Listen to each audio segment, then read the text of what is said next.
Hey, family. First of all, thank you for everyone who was so patient.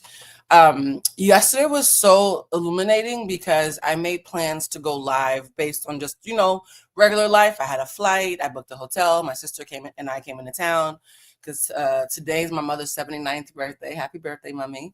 And so I thought it was going to be fun to do a live tomorrow night and last night, turn up, and then do the birthday today.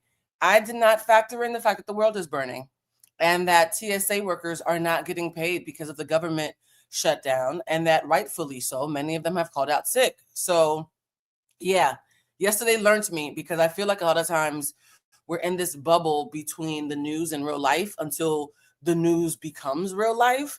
And I will be transparent. I will be transparent with you. I think one of the reasons why it didn't occur to me, hey, Blue, you're traveling during a government shutdown. And thank you for wish my mother happy birthday. It didn't occur to me, hey, Blue, you're traveling during a government shutdown. This might affect you. And I'm going to be transparent with you guys because today I'm going to be transparent about a lot of things, particularly about Southern fried rice and why watching it made me incredibly sad and nauseous, even though I'm sure many of you enjoy it. And so, anyways, the reason why I did not think this was going to affect me yesterday was because I was flying Delta One. And for those who don't know, Delta One is the premium class above first class. So when you fly to Delta One in LAX, they literally walk to your Uber, grab your suitcase, take you to a private area that's nowhere near the rest of the airport. TSA is one guy and the concierge. They walk you to the lounge. Like the entire thing is concierge from beginning to end. I have not even seen most of LAX in 2 or 3 months since I started flying Delta One. And so because of that, I thought I was above it. Can I be honest, guys? I thought because I was flying premium first class that I would be above TSA. And so when they came to my SUV yesterday and said, we're so sorry, ma'am, all the TSA agents that we usually would help us have called out sick. So you're going to have to get an escort back to Gen Pop. I was like, oh, Gen Pop. But I work so hard to not, y'all don't understand. Part of being neurodivergent is that anything I can do to not be in Gen Pop, I will do it. And it has nothing to do with being bourgeois. It's literally part of me insulating myself from autism, right? So because I get overstimulated, I always have on headphones when I leave the house because I don't want people talking to me and the noise gets to me. I don't think people realize that I really am autistic. And so part of my autism is as I got older and started making more money, I would intentionally not splurge on purses or bags, but I will splurge on an SUV in first class because the insulation it gives me kind of guards me from my mental health. And so part of the fact that I've been working so hard these last couple of months, Delta One started to feel like a way to like bring me down and not have to deal with the madness of travel. Having to travel cross country every month to visit my mother while I'm working 12-hour days, 6 days a week is extremely exhausting. And Delta One felt more like even Bridget said, Bridget was like, for you, this is a mental health thing. It's not you just being bougie. And so, yeah, because of TSA, I had to go back to Gen Pop and be overstimulated by hundreds of people taking off their shoes and doing all types of things that I pay a lot of money not to have to do anymore. And it was so overwhelming. And then my flight got delayed by 2.5, 3 hours. I will say though, having your flight delayed while you're in the lounge, getting a massage and watching the planes go by and eating breakfast, I'm not going to play victim there. But it was very humbling in the sense of I had to check my own internalized classism. That's classism, guys. The fact that I was like, I am paying what most people pay for rent for this flight, so this is not going to impact me. And then it did.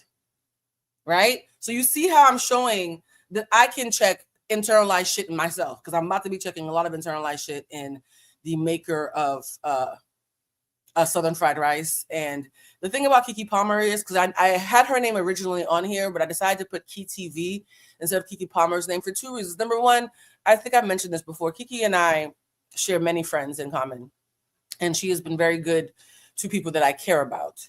And I do think socially, culturally, she's important as a Black creator. I think her longevity in this industry, I think the way that she generally, I know she has some misses, but the way that she generally carries herself, I do believe that she's a good human being. She's very good to the friends that we have in common. So I'm always remiss to speak flippantly of someone that I have that much of a close proximity to. And also, you know, we follow each other on Twitter, and this video is going to be on Twitter, so she might see it. And so I was like, I don't think putting Keke Palmer's name on makes sense, because Keke Palmer is the executive producer, but KeyTV, her production vehicle, right? They're actually who's responsible. And I think the problem is bigger than Keke. That's why I took Keke's name off. It's not because I'm because I know y'all know my business. It's not because, oh, you know, a bunch of my friends know Keke and I don't want to put her name. It's because I was like, no, my issue isn't with Keke Palmer. It's with the production company and the structure that she's helped build that greenlit a show that I do think, as the title of this says, is a masterclass in internalized anti-Blackness. It's like the level of internalized anti-Blackness that is prevalent and normalized in this series brings me back to the 90s. You know that when you watch 90s sitcoms, even if you love them, if they're Black 90s sitcom, you almost can't help but be like, ooh, we used to think it was okay to say that. Ooh, that's anti-Black as fuck. Ooh, why is the dark-skinned girl was a sidekick? Ooh, like, you know how we cringe at some of our favorite 90s shows, but because we love them, we make excuses? Imagine if somebody found a vault of one of the most problematic shows you could think of in the 90s, but nobody had seen it, and so nostalgia could not be used as an excuse. That's what it felt like watching Southern Fried Rice. It was as cringe as a colorist, fat-phobic, internalized anti-Black sitcom from 1996 that never got seen, and therefore we can see it clearly. And I will say this, guys. If you haven't seen it, don't worry. The episodes are only 15 minutes, and I did an edit.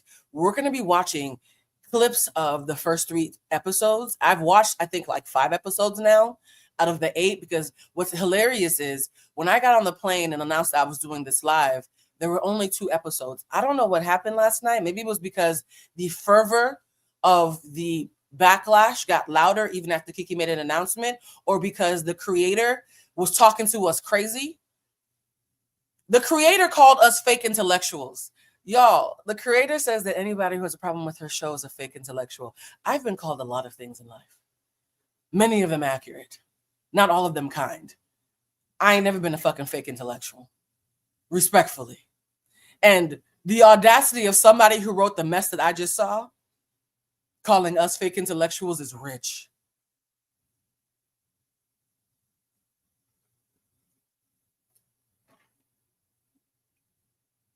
Welcome to Trump's America, when people who are fighting to be basic feel the need to critique how you are masterful. I know you didn't write Southern Fried Rice and then called academics and social commentarians and people who make a living of being reliable and having integrity and embracing nuance. I know you didn't write that 1996 dribble dressed in 2025 language and called us fake intellectuals while misusing the word nuance. And you know what's wild, guys? Somebody said the anti-Blackness and that alone. And let's talk about anti-Blackness. I love Issa. I love Issa. I think she, again, like Keke, Issa is very important. When Issa said, I'm rooting for everybody Black, she was at an event. I think in 2025, Issa might put an asterisk next to that. The fact that you guys think that if you fuck up, if you miss the mark, if you are tone deaf, anti-Black, fall into every single, when I tell you every lazy trope, it's almost like Miss Steffens or Stevens, I don't know how to pronounce your last name, saw a list of every lazy Black stereotype and said, I'm going to find a way to put this in my show. And the fact that you failed this fucking badly, you failed. This is a failure. The fact that you failed this badly, and rather than take the feedback, and at least because Keke spoke as if Keke was trying to be mature and a little bit respectful, right? Keke spoke like she was trying to be respectful. But the fact that you failed this badly and then had the audacity to, instead of sitting with the fucking L that you earned, you talked down to the people who were in the other direction.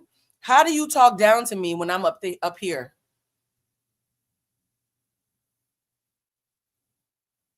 How do you have a series of scripts written from the bottom of the barrel, and yet you're talking down to the people who are actually trying to pull you up out of it?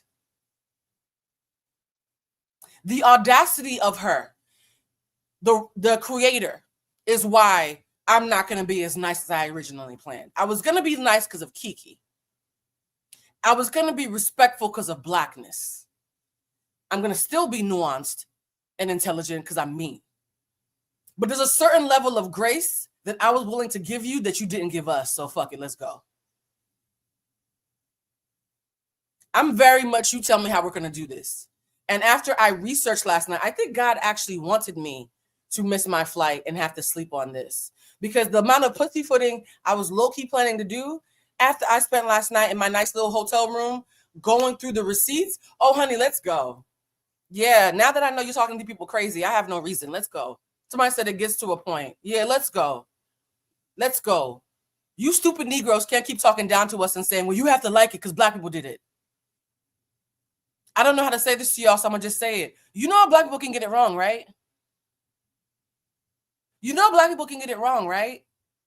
Well, you can't critique it because Kiki, by the way, said we can't critique it. So this is not about Kiki. This is not about Kiki. Kiki, next time you invest $500,000 in somebody, give them some media training. Spend $10 on media training. So this is not about Kiki. Kiki, whether I agree with her sentiment or not, had the right tone.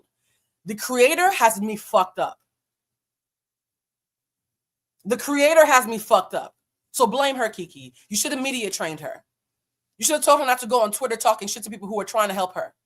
Is Twitter full of nasty people? Of course, but it wasn't all nasty. I saw so many valid critiques and she spoke down to everybody. And so when someone tries to help you and you spit in their face, guess what? So yes, guys, let's start. Because they kept on saying, well, it was produced and written and created and directed by a Black woman. Yes, a Black woman produced it. A Black woman created it. A Black woman might have directed it. But guess what a Black woman didn't do? Star in it. Guess what a Black woman didn't do? Serve as the protagonist. Guess what a Black woman didn't do? Receive grace from the script. Since you want to make a list of all the Black women who were present, let's talk about the one Black woman who wasn't present. A fat bitch who got respected. The way you could literally, it became a drinking game for me in my suite. You could literally clock how much respect or sexiness somebody would get in Southern fried rice by how light and far they were from proximity to Blackness. The lighter and thinner you were, the better the script treated you. The fatter and blacker you were, the more you became a caricature. It is actually satirical how much you missed the fucking mark. And yet we can't critique you because it's anti-Black. The irony of you being anti-Black and then telling Black people who actually know how to be pro-Black that we're anti-Black for pointing it out, insane. So let's get started. So many of us, myself included, decided that we were not going to critique until we watched, right? Actually, let me take that back. So many of us decided we weren't going to critique because we love Kiki. I decided that I was not going to critique until I watched. I'm going to tell you now, most people that I respect who critique this did not watch it. And so I was like, Blue, now you have to watch it, right? The Gemini rising in me, I know y'all don't like Gemini energy, I'm Gemini rising. The Gemini rising in me feels like if nobody watched it, now I have to watch it. Right? If nobody watched it, now I have to watch it because I can't be another bitch who didn't watch it who's talking about the trailer. I can't talk about a trailer for 2 hours in a live. So what I did last night is I started to watch the first 2 episodes, and then around 11 o'clock at night, after I decided that we couldn't do the live today and had to do it tomorrow, somebody on Kiki's team started trauma dumping all the other episodes. So I'm happy I waited because what I would have given grace for in episode 2, after watching episode 4, I'm like, y'all got me fucked up. I'm happy that y'all trauma dumped the series. Maybe it's because you realize that we're not coming back after this week because of the bad press, because it only gets worse. It only gets worse. So let's get started, guys. That was my intro. We good? Somebody said, how bad is it on a scale of 1 to 10? Let me pause with this question. This question is one that I cannot answer. Do you know why? You're good. It's going to be easy to find this entertaining because Black people are so starved for representation. We find everything entertaining. From Zeus to the earlier works of Tyler Perry to all types of rigmarole on TikTok. Something doesn't have to be decent, responsible, or intelligent for you to enjoy watching it. So on a scale of 1 to 10, a nigga who has internalized anti-Blackness that they're not aware of would enjoy it at a 7.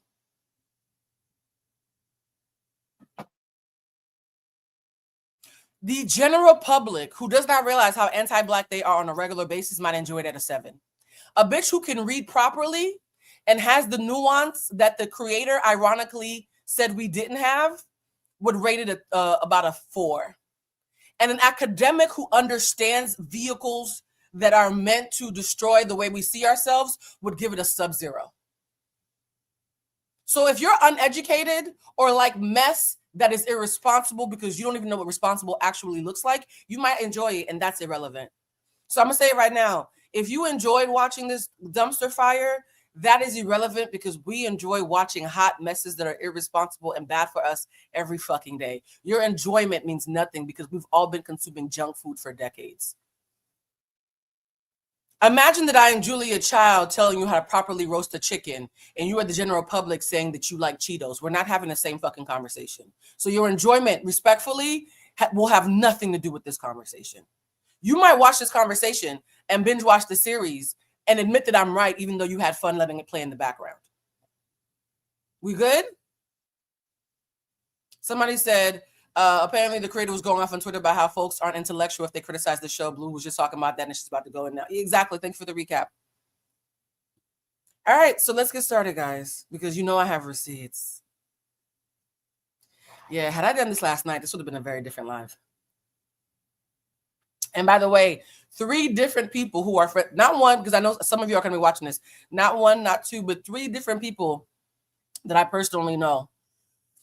I'm choosing my words carefully. 3 different people that I personally know that are attached to parties involved.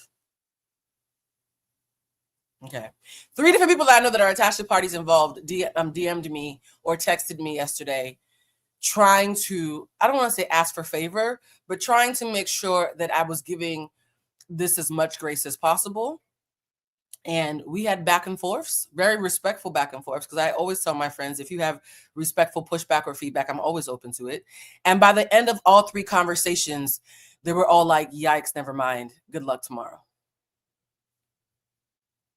So I'm not speaking as a complete fucking stranger on the internet from outside the club talking shit about things that have no ramifications. I'm speaking with full bass in my voice about people that I might see outside. Okay? That matters. Because a lot of social commentarians speak from a silo, from a bubble, so they can be reckless and crazy, never having to worry about running into or sharing space with or being seen by the people that they speak about. I get seen about people that I speak about more often than not. When I talk about somebody on here, somebody that on their team or them themselves will probably see it more times than you think. And somebody has my number, right? So let's go into it. I need all these disclaimers because I feel like the pushback around this show is going to cause people who don't know me to watch this live, and you need to know who you're talking to before you say anything crazy in the comments, respectfully. Yes, integrity is very important. Rule of thumb for the internet, for anybody who wants to be a social commentarian, don't say shit on social media you wouldn't say to the person's face. I'll say all this to everybody. All right. Cousin Kiki, what the hell-y? What the hell-y on? You know I'm with you when you're right. But I've been seeing people talk about this Southern Fried Rice show, and I had to go see what it's about. Now, the show is about an Asian girl who was raised by Black people or in a Black community, and now she's attending an HBCU. You guys, so I have 3 different videos that I want to play for y'all. These are compilations, right? The first video is going to be a recap for anybody who was only hearing about this in shades, because I never assume that you guys are coming in here knowing everything about the topics that I'm talking about, because I only know everything about them because I have to research them for work, right? So if you know about Southern Fried Rice, this part's going to go very quickly. It's just to make sure that we're all on the same accord. All right, let's hit it. Hence the name of it being Southern Fried Rice, which to me, even question mark. Like, it just doesn't feel right. All right, so the fact that it's called Southern Fried Rice, I said to myself, number 1, you're trying to be provocative and clever, which Kiki has said she loves things that are provocative and a little bit messy and fun. And so do I. So again, I don't judge it. If this was provocative, messy, and fun and had any redeeming value, I would be fair and say it has redeeming value. Not only does this not have a redeeming value, it actually, I think, is causing intellectual and social harm. I'm going to go out on a limb and say now that I've watched the first 4 episodes and half of episode 5, I do think this show could cause harm to people who are uneducated had it been embraced. Thank God it wasn't embraced. Thank God the audience has gotten smarter. Had this show been embraced, yeah. And by the way, there's so many people I love in the show. That breaks my heart. Someone said, the people found her old tweets. Yes, we're about to get into that. We're about to get into that. All right, so let's watch the actual... Oh, by the way, guys, we're going to watch episode 1, 2, and 3. We're not going to do the thing where someone says, I didn't watch it, but the trailer turned me off. No. Blue Telusma cut up clips from the actual show so you can see for yourself just how bad this gets, while also having a friend to help you with the academic portion, just in case things go over your head the first time, because that happens to everybody, right? So let's watch the actual pilot. Every episode is only between 12 to 20 minutes long. They're not super long, and this has been cut up. Oh yeah, we're having a watch party, honey. Oh yeah, no, we're having a watch party. Yeah, school is in session. I don't do this casually. You guys aren't paying to be on my Patreon and come to my members live and do all these things for me to give you pedestrian analysis, which is why this young lady saying that people who critique the show lack intellect and nuance is so crazy to me. Actually, though, before we do that, hold on, let me make sure. Episode 1, do I have episode 1 queued up? Yeah, I do. Let's go. I set it up. Now, as somebody who had a production company for 5 years, Bluecentric Productions, for those who don't know, the reason why my page is called Bluecentric is because this is my old production company page. I need to explain this to you through the eyes of somebody who has a production company, who works in the industry, who's written scripts before and worked with actors and has that eye, because not everybody does, and I don't want to assume everybody does. Where does this opening scene take place, guys? Oh, no, honey, we only do receipts here. I'm not interrupting my mother's birthday. I'm doing this on my mother's birthday. I'm not going to stop the party just to do this if it wasn't real. But where are we, guys? We're at a barbecue. We're at the motherfucking cookout. The young lady who says that we lack nuance starts off this racially insensitive narrative literally at the fucking cookout. Somebody said, Blue, ain't this copyright? It's copyright share. This is so important. I'm willing to share the revenue. I already checked. This is copyright share, not copyright. So if I have to share the revenue with KeyTV or whatever, I'm cool with that. This is important enough for me to give up the money. That's how you know I care when I say I fuck the money, right? So we literally start the show at the motherfucking cookout. This is so lazy that this is how, but we lack nuance though. You started your show about appropriation at a cookout, but we lack nuance. Got it.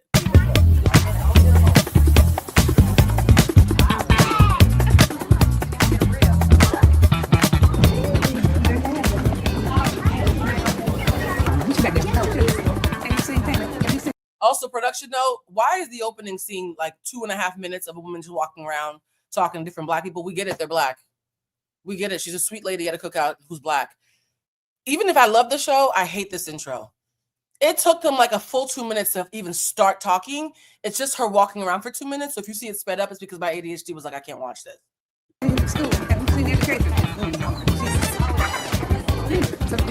walking.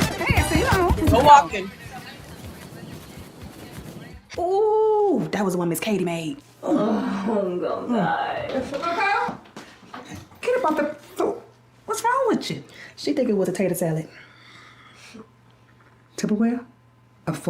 She thinks it was the potato salad. So not only are we at a Black cookout, the protagonist is on the floor sick because she ate bad potato salad.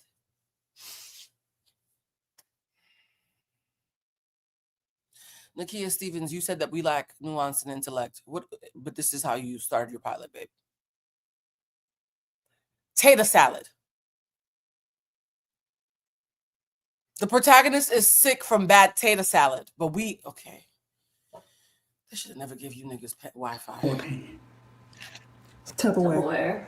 Go get the Pepto tablets out of my pocketbook.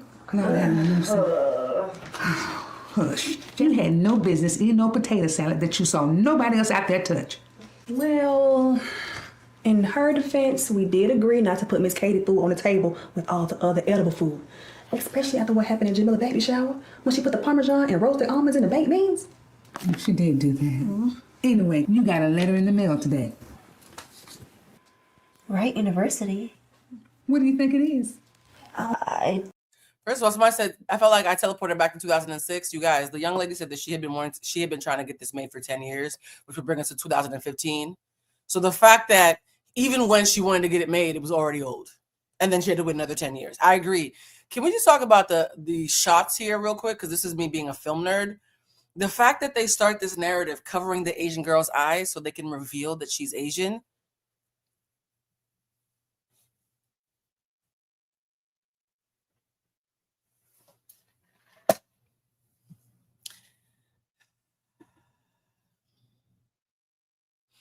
So we're at a black as fuck cookout where you make this older black auntie walk around the entire neighborhood for a 2.5-minute intro, showing off how many niggas are present. And you open the scene with the redheaded black girl. By the way, I love being redheaded, so that's not a slight. I'm actually going back to red this Christmas season. But you have a black girl looking down at her family member who's sick from bad tater salad, and she gets a letter in the mail. Could it be from the black school that she applied to? But her eyes are covered because ta-da, she's Asian. Are y'all fucking? Don't know. I checked the app this morning and said I was still waitlisted. I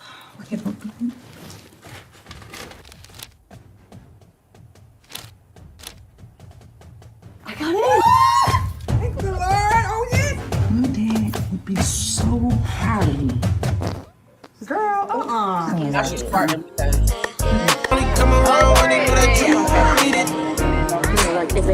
So I'm gonna fast forward. Hold on for a second. I'm gonna fast forward a lot because I wanted you guys to see the opening.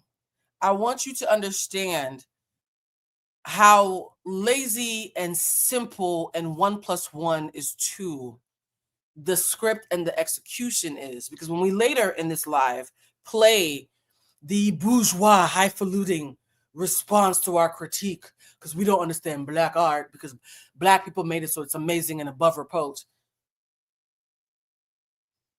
You would have thought they made sinners. Somebody said, who farted? Oh, the young Asian girl farted from the bad tater salad, my love. Because this is highbrow and we cannot critique it. It's so highbrow. And here, guys, right now you might think, well, Blue, you're just making notes about regular hood booger, basic bitch, 2B/, Tyler Perry stuff that we all know and love. It's not problematic. No, the pilot that's only about 12 minutes is just lazy. Problematic happens in episode 2. What did I say? It gets progressively worse. When I first watched the first episode, I was like, well, this is just regular down home, independent film. I'm not gonna drag this.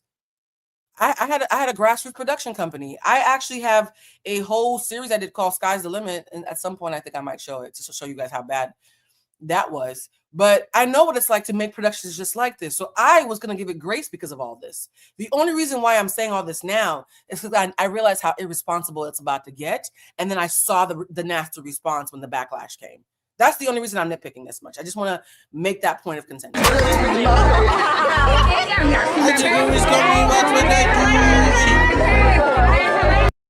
And she prances the Asian girl out and makes her dance around. See, look at my beautiful daughter. Took a risk on me, watch what I do with it. Only come around when they know that you get it with respect on my name, bitch. I'm worldwide. How about we finna take this shit, nigga, worldwide? Now, this is the part that I don't understand. It says Tammy and Coco, whatever, right? The girl's name is Coco. This is supposed to be a graduation party for the both of them. And yet, later on in the series, you find out that her cousin with the red hair is only 17 and pregnant. So how is she graduating? And she's not 17 about to be 18. She's 17 and going to be 18 in a couple of months. So is she a genius who is graduating a year early? And somebody said, why is the Asian protagonist? Yeah, why is the Asian protagonist styled like a 90s R&B birthday party? The gold-plated earrings, how they curled her hair to make it kinky.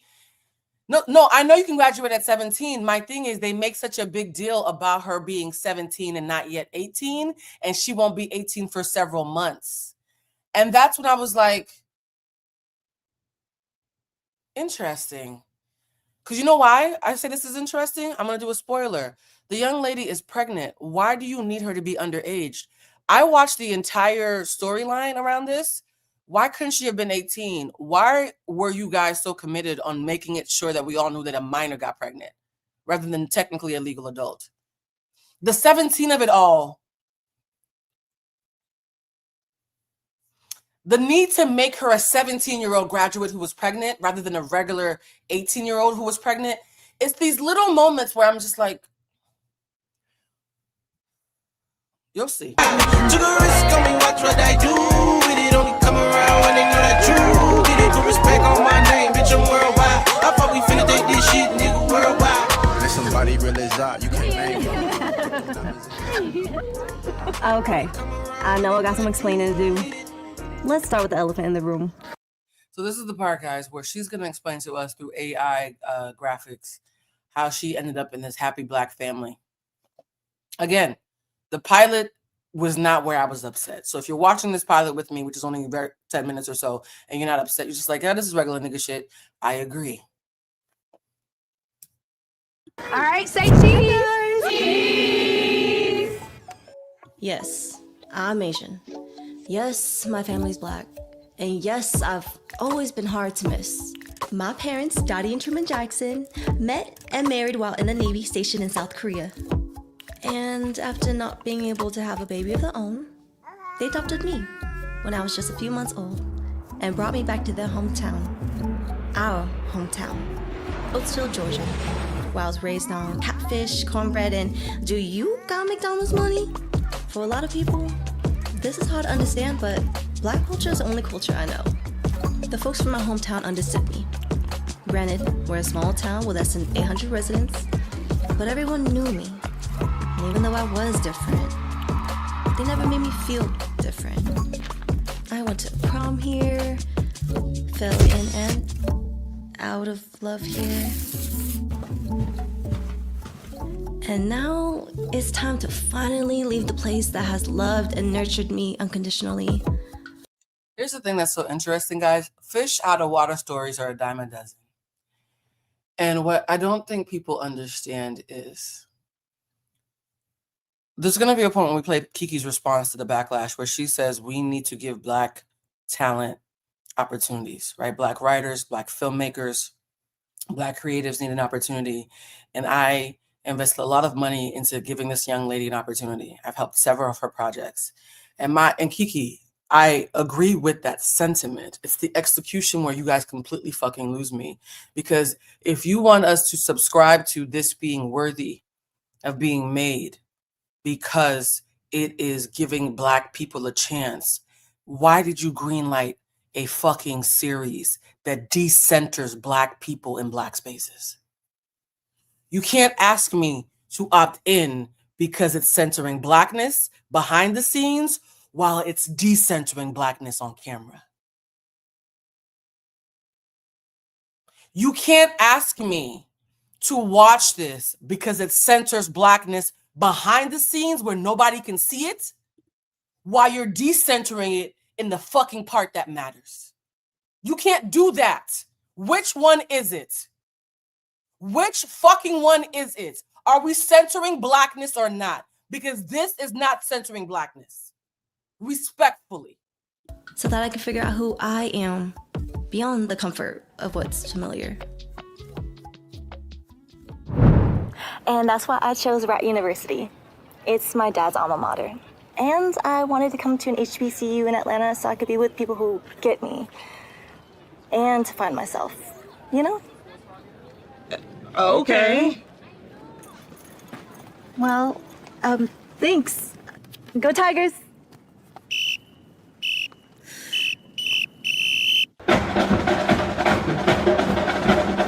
Yo, at this point, I'm at the airport like, people who get me, because Black people will take anybody who does the Dougie, right? Our price for entry is so low. All you gotta do is have a black scent and curl your hair to look like you have 3B, and fuck on niggas and be besties with Black sidekicks, and we'll take you. Got it. Okay. Girls, I'm gonna go meet the resident director. I'll be right back. Lord, she's my daughter in college. Okay. Yes. So at this point, because the writing is a little bit lazy, and by a little bit I mean a lot of bit lazy, we're thinking, oh, this must be her sister because she's adopted. This must be the biological sister. Do y'all know I had to watch this about 2 or 3 times and had to get about 3 episodes in before I finally realized this is not her sister, it's her cousin? This is not her sister, it's her cousin. And so I'm like, okay, well, here's the thing. If her cousin is going to be her Black sidekick at an HBCU, hopefully in subsequent episodes, the cousin going to college with her will have storylines where she gets centered, right? Because a lot of times, even when I was writing my script, a lot of times the A character, the A story will be cool, but people will fall in love with the B story. A perfect example of falling in love with the B story is with Criminal Minds. Penelope Cruz and Shamar Moore's characters were supposed to be sidekicks, right? They weren't the main characters, but Shamar Moore and Penelope Cruz's character were not Penelope Cruz, Penelope Garcia, sorry. Penelope Garcia and Shamar Moore's character from Criminal Minds, their B story was so fun that when the show ended that iteration of it, people missed them more than they missed the main characters. So a lot of times, the B characters end up being more beloved than the main characters, right? That even happened with A Different World, because this is clearly a cheap ripoff of Grownish in a Different World. So, because nothing about this, this whole entire thing is reheated nachos. So, because of that, I was like, Blue, give it a chance. This is how hard I was working to give it a chance before this shit started to piss me the fuck off. Because what if the cousin ends up being the redeeming character? And then we got to this scene. Mind you, we're still in the pilot. My hopes were dashed while we were still in the fucking pilot. Good, Tim? Yeah. You sure?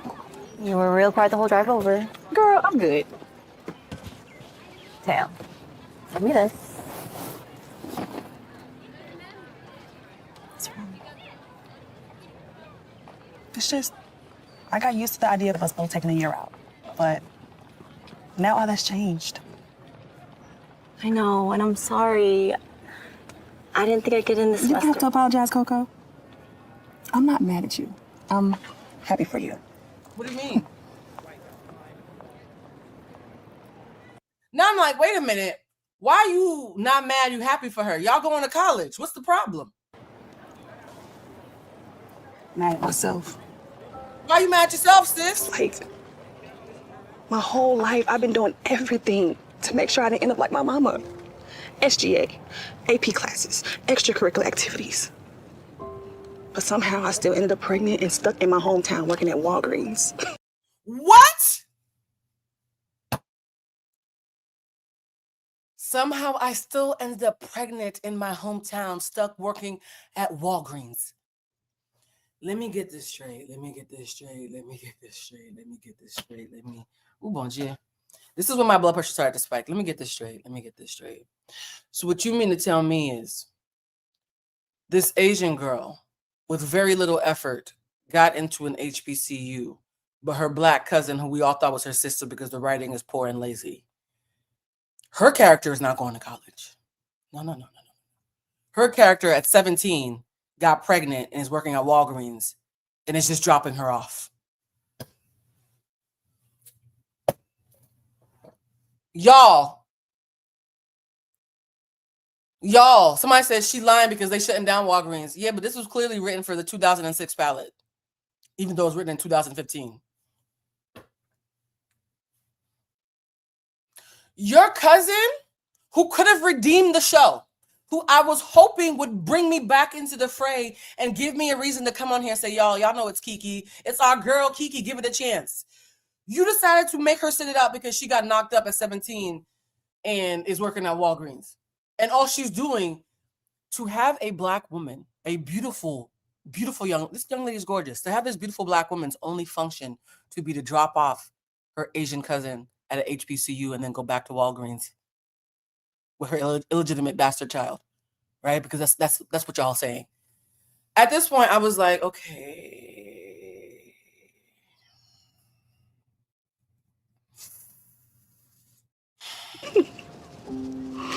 Shit is a sick joke. That's what we're saying. Why not make it about the cousin? Oh, I did some research. Let me tell y'all, you should never get blue to lose my mad. Because when I get annoyed, I start looking shit up. Because you all have to remember, I did investigative journalism work for 8 years for national publications. And yeah. So I now have a theory and a strong hunch that I believe is true about how the fuck we got here and why the main character couldn't be Black. I'm going to go on the record and saying, after looking into the writer, the main character couldn't be Black. The story she wanted to tell couldn't have a Black protagonist. We're going to get into that later. You want to know the worst part? Everybody just accepted the news.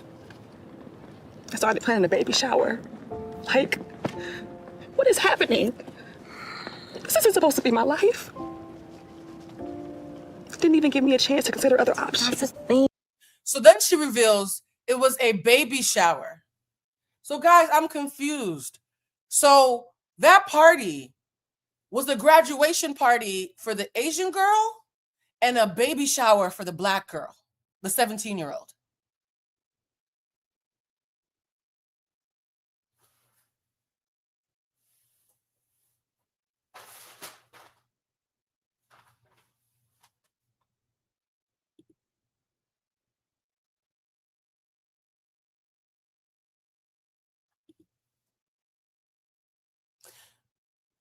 If that's not what you meant, then write it better, because that's what you said. She said that's why they all just had no problem doing the baby shower. So Nakia, there's two things that happen. Either you wrote a script where an Asian girl gets a graduation party because she's about to go off to HBCU while her cousin just got knocked up like all the niggas do. Or they both had a graduation party, but you put that line in and it's confusing. Either way, you failed, right? And here's the thing, guys. I don't use the word fail until I'm disgusted. So I'm not going to say a misstep. You might notice in my show, whenever I do these lines, I'll be like, missteps were made. I use the word misstep a lot. By the time I use failure, I'm being nice. You do still got other options. No, not when you're 17 and your whole family think that keeping the baby is the responsible thing to do. Like, what's responsible about bringing a baby in this world that you have nothing to offer? Everybody is so sweet. What's responsible about bringing a baby into this world because you have nothing to offer? And then her Black auntie comes in and says, everybody's so sweet. Come on, Coco. You in college. Oh, my heaven. Like, this is so much worse than I feared. The trailer actually did it favors. This is worse than the trailer. Did you meet the housing director? I sure did, and she done showed me all the buildings all around campus. And you done looked up and got the best freshman dorm on this whole campus. Let me introduce you to her. Yeah, we'll be right there. We're just gonna grab some real quick.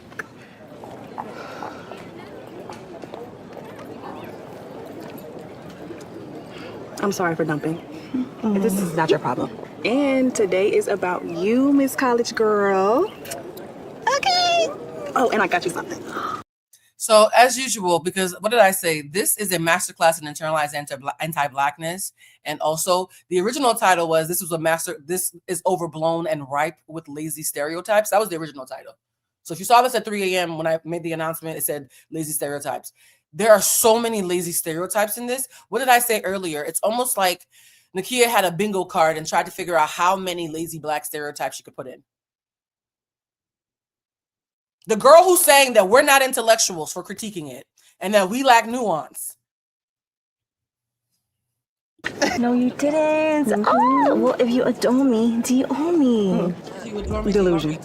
You got her. Give us a gift. Yes, girl. Turn around. The gift is another gold nameplate. In 2025 production, this young lady who was 17 years old and working at Walgreens to make ends meet saved up her money from Walgreens, which I didn't even know was still open, to buy her cousin a gold nameplate necklace, even though she already has two on. Your hair. Right. Sweet. Hat get my girl something for her first date in college. What'd you get? Those who said, even the Asians on the Clock app were like, how is the adopted girl Korean? And the title of the series referring to fried rice, a Chinese food staple. Because what did I say? The original title of this live was, this is ripe with lazy stereotypes. They're so lazy, they didn't even look up the right Asians, y'all. Yes, of course she has bamboo earrings. She has to, because lazy. Though, and where'd you get the money? Girl, I've been saving up my checks. Looking. Your name in gold. Now, I know you like to be friendly and go with the flow. By the way, do you understand too whether the writer realized that she was doing this or not? Because I said this is internalized anti-blackness, which means there's a lot of things that Nakia got wrong that Nakia doesn't even know why she did them, but I do.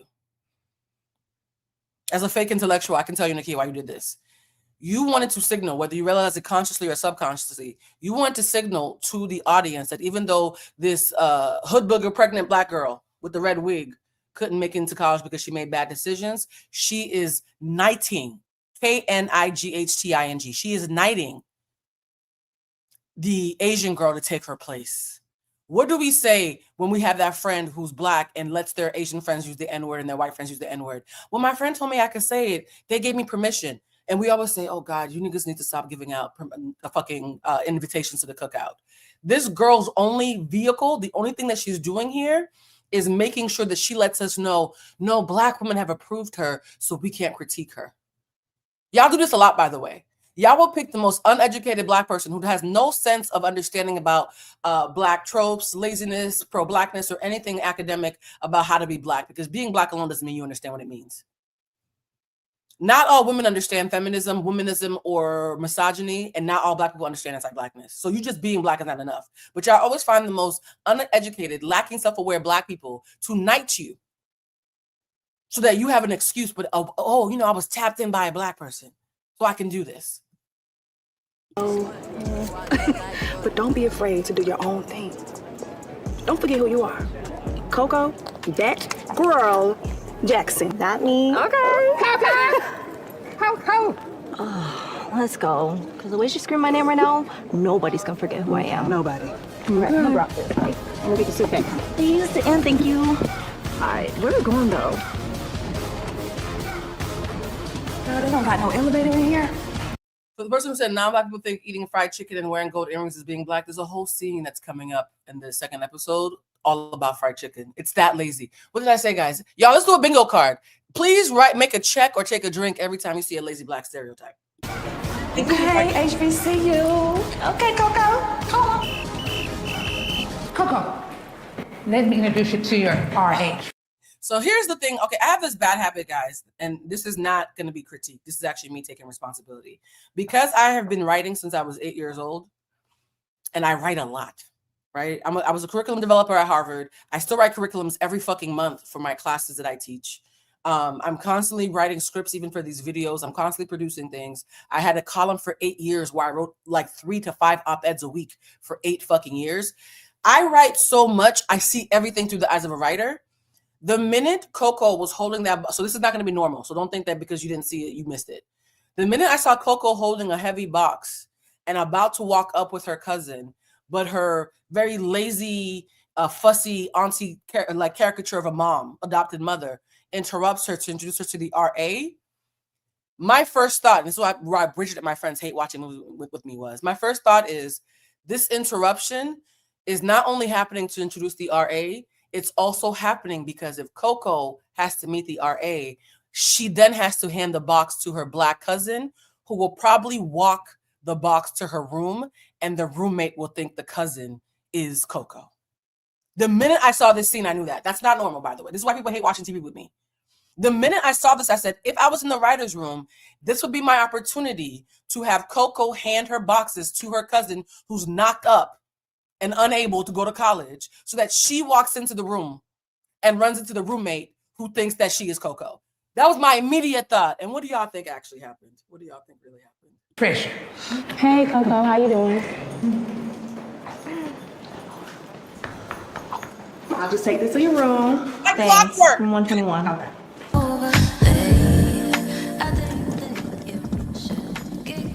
Oh, by the way, do you see how the scenes are moving fast? That's me. That scene of her having the box to actually get into the room was a full minute. of her just walking around and staring at the number 121. The fact that my edit is actually making the show better than it is to watch it in real life is crazy. This entire show that you're watching is the sped up Blue has ADHD version. Just want to point that out. If you go back and watch them, like, why does everything feel longer?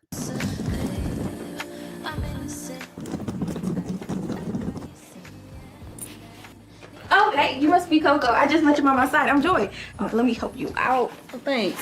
Now, you don't have to be a writer to understand this part. If you see a fat, dark-skinned Black woman who is very welcoming to who she thinks is her Black roommate, what do you think is going to happen when the Asian girl walks in?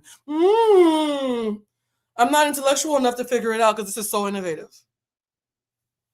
Fuck. But I actually just put the mini fridge in the middle, so feel free to use it if you need to do so. I'm thinking about setting up a little tea station, you know. But if you're a coffee girl, oh, I'm so sorry. What are your pronouns?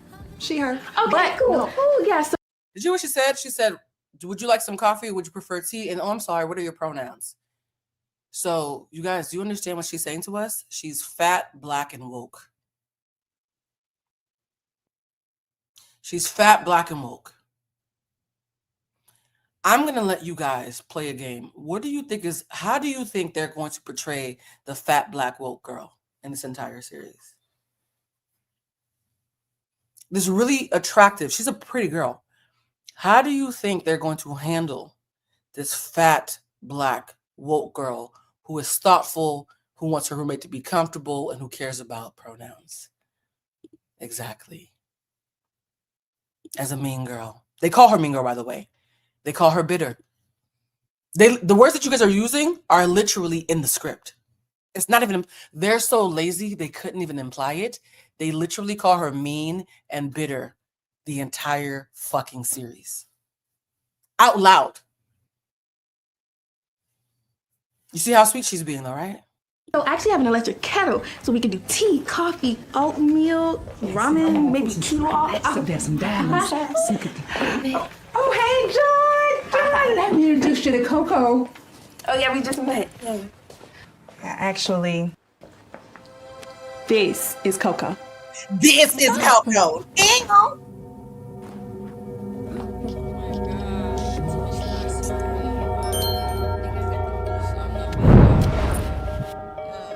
Oh. Hey, always black duck. I got too much thoughts. What? That's how we end the pilot, guys. Oh, the fat Black bitch is bitter. That's how we end the pilot.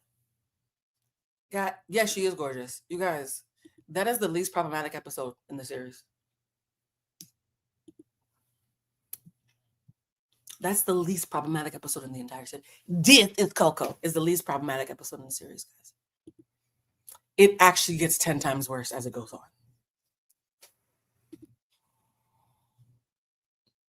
Now we're going to watch episode 2 and 3 because, again, they're only 15 minutes long. I just make it more fun. But before we do that, let's go back to what Kiki and Nakia had to say to the pushback, because I actually can't watch more than one episode at a time because it makes me angry. Let's go back to what they said. Now, Keke Palmer did not write and create the show. However, she did executive produce it, and it is appearing on her main platform, KeyTV or something like that. Now, she addressed some of the backlash in a video on IG. Hey, you guys, I don't want to take up too much of your time, but I wanted to chop it up real quick about this series called Southern Fried Rice that's premiering on KeyTV. That is receiving some controversial feedback. Now, Southern Fried Rice was created by Nakia Stevens, and while I can't speak to her inspiration for the show, I can speak to her dedication as a creative. I mean, Nakia has written, show ran, and produced. By the way, you can be dedicated to trash. Dedication is actually completely fucking irrelevant. MAGA is dedicated. Fox News is dedicated. Candace Owens is dedicated. Words mean things. Produced 4 shows alongside her Damn Right Originals team with KeyTV. And KeyTV has proudly invested over $500,000 on her creations. And I say that because it's not easy to obtain that kind of investment. And KeyTV, it's not easy to obtain that kind of investment and you put it on a show about an HBCU where Black women are decentered. Got it. I think you just made it worse. This is the ethos of the company. It's a network not just because it has stars and shows or has talent, but because It's about the people who create the shows and connecting them. I mean, we have Alex King, a Black queer creator that made the short film Keep Me in Mind. Alex King allegedly, let me not say that. Yeah, I'm not going to say what I was about to say.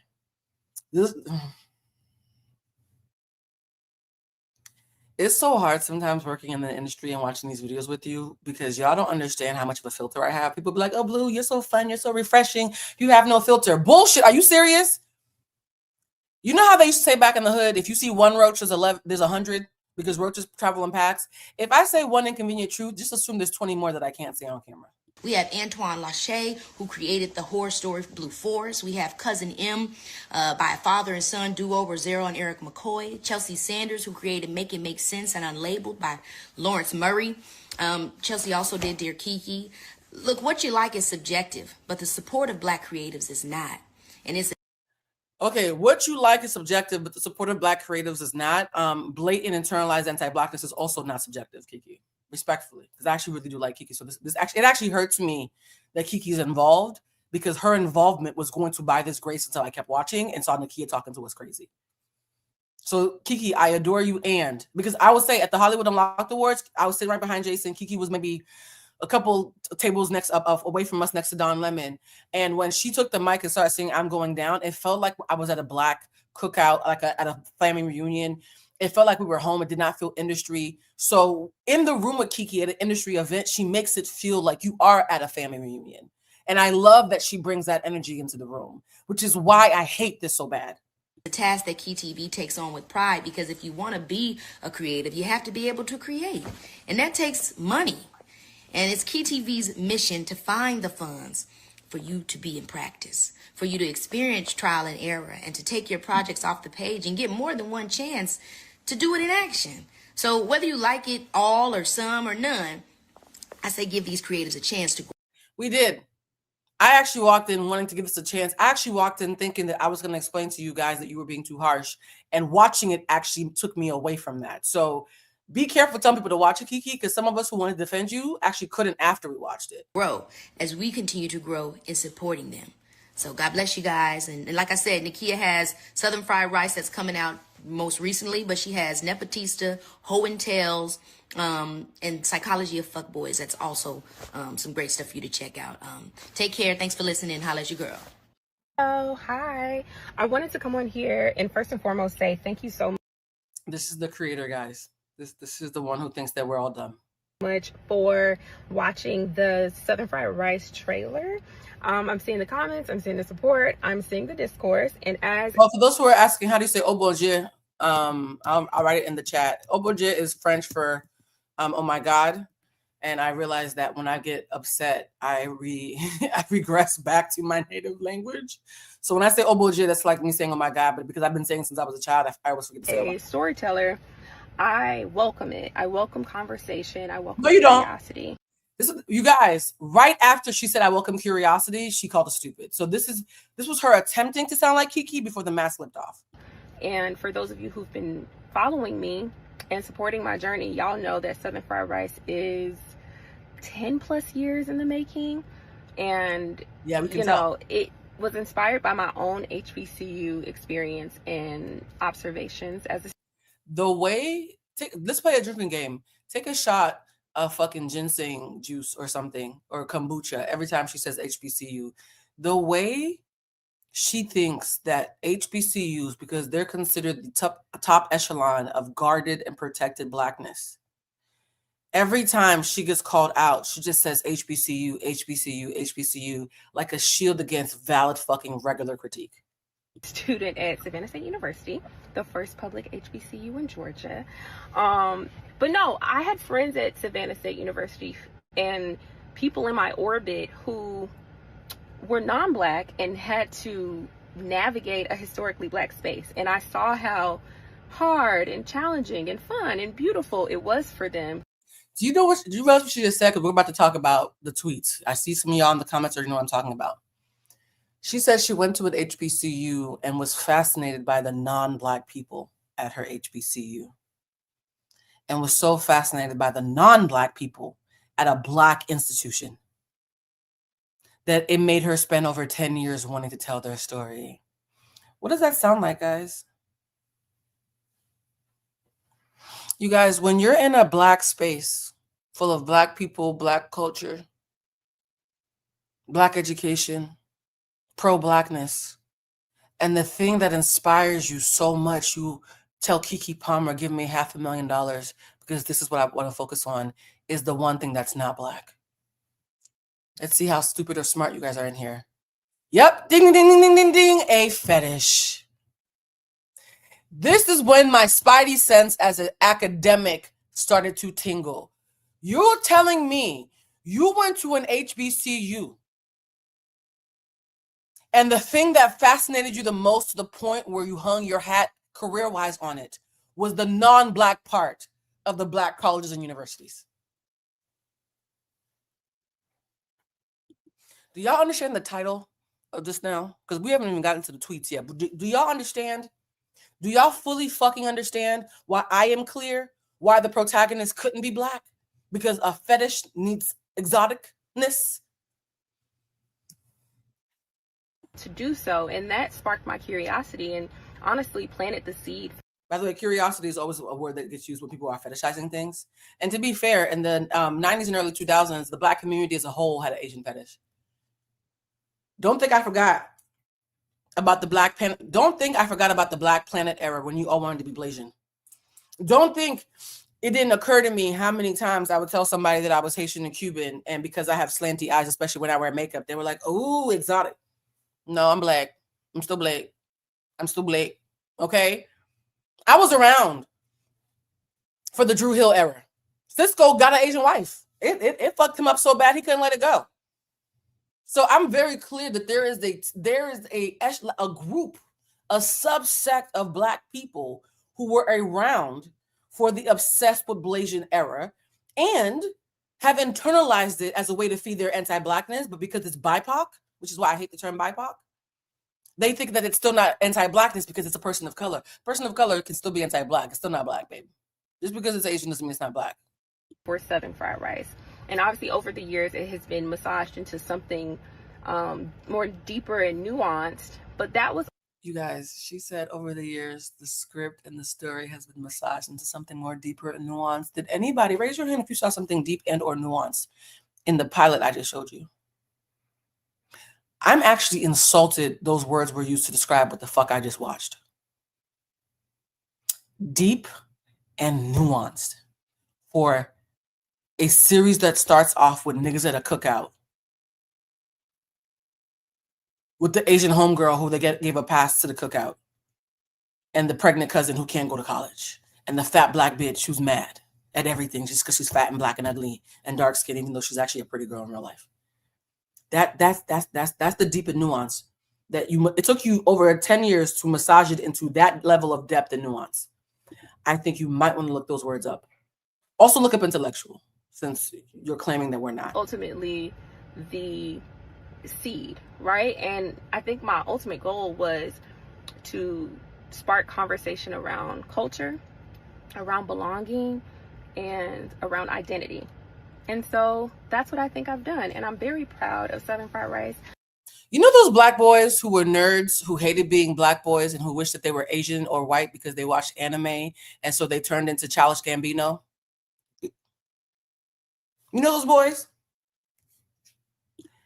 This low-key, Black women who wished they were mixed and therefore always caped for mixed or non-Black women who have proximity to Blackness because they love Blackness, but they hate being Black. She feels like the feminine version of that. She feels like the feminine version of the nerd bros who say they have to date white girls and Asian girls because Black girls were mean to them because they like anime. Even though Meg Thee Stallion is a fucking anime poster child who shows that even baddies like anime.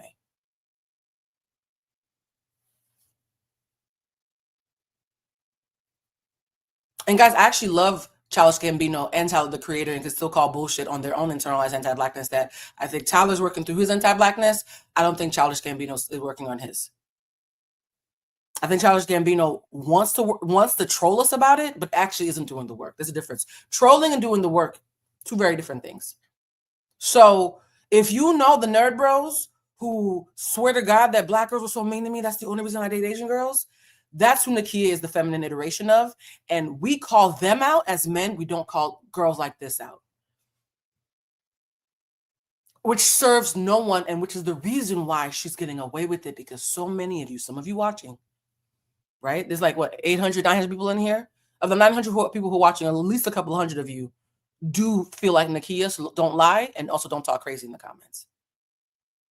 In your brain, in your dream scenario, in the back of your mind where you don't talk about it to people unless they're also anti-Black themselves, you wish you were a little bit lighter. And God forbid if you're African American, because African Americans, and this always breaks my hearts for y'all, I'm a huge proponent of us acknowledging that African American, Black American culture is a culture. As a Haitian Cuban woman, I know it's a culture because I had to fucking learn it. I also recognize that as a Haitian Cuban woman, there's a lot of Haitian blood in New Orleans, and so you guys are my cousins. For the ADOS folks who don't finish reading the rest of the book, Haitians are your cousins.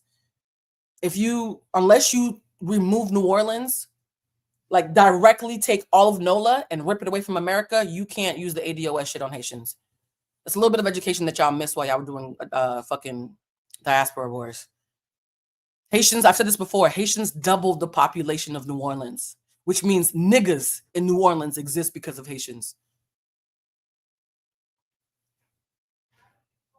And so, me being part of the Caribbean group that infiltrated New Orleans and helped create the Creole culture that is so rich and vibrant in New Orleans is the reason why I don't look at Black Americans. I know some immigrants look at down on Black Americans. I can't because I read too much. I'm not going to talk shit about my cousins, right? I read too much to talk shit about y'all. There's Haitian blood all over New Orleans, so I can't do that, right? And so as an educated pro-Black woman who teaches about this, who's written in CNN, MSNBC, USA Today. I'm reading my credentials because she said we were fake intellectuals. So I need you to understand that if you think I'm a fake intellectual, when Time Magazine cited me as a source for one of their viral think pieces and then Peacock used it as a whole segment in a documentary, they didn't think I was a fake intellectual, right? So, and guess what? A lot of other people who are talking have even more credentials than me. The fact that so many educated Black people who root for Black people systemically, who's made it their mission to educate the public, got dismissed so flippantly simply because we didn't want to watch Southern Fried Rice and not point out the obvious. But go ahead, Nakia. Go ahead. Furthermore, I'm very proud of the people behind Southern Fried Rice, other than me, the people I collaborated with. So a Black woman director who also attended an HBCU, 3 producers who also attended HBCUs. If you're doing the drinking game, are you drunk yet? Oh, you think my show sucks? HBCU. You know the people who go to HBCUs who are dummies and still anti-Black, right? What are you saying? What are you saying? Okay. And they still suck. What's up? Here's the thing, guys.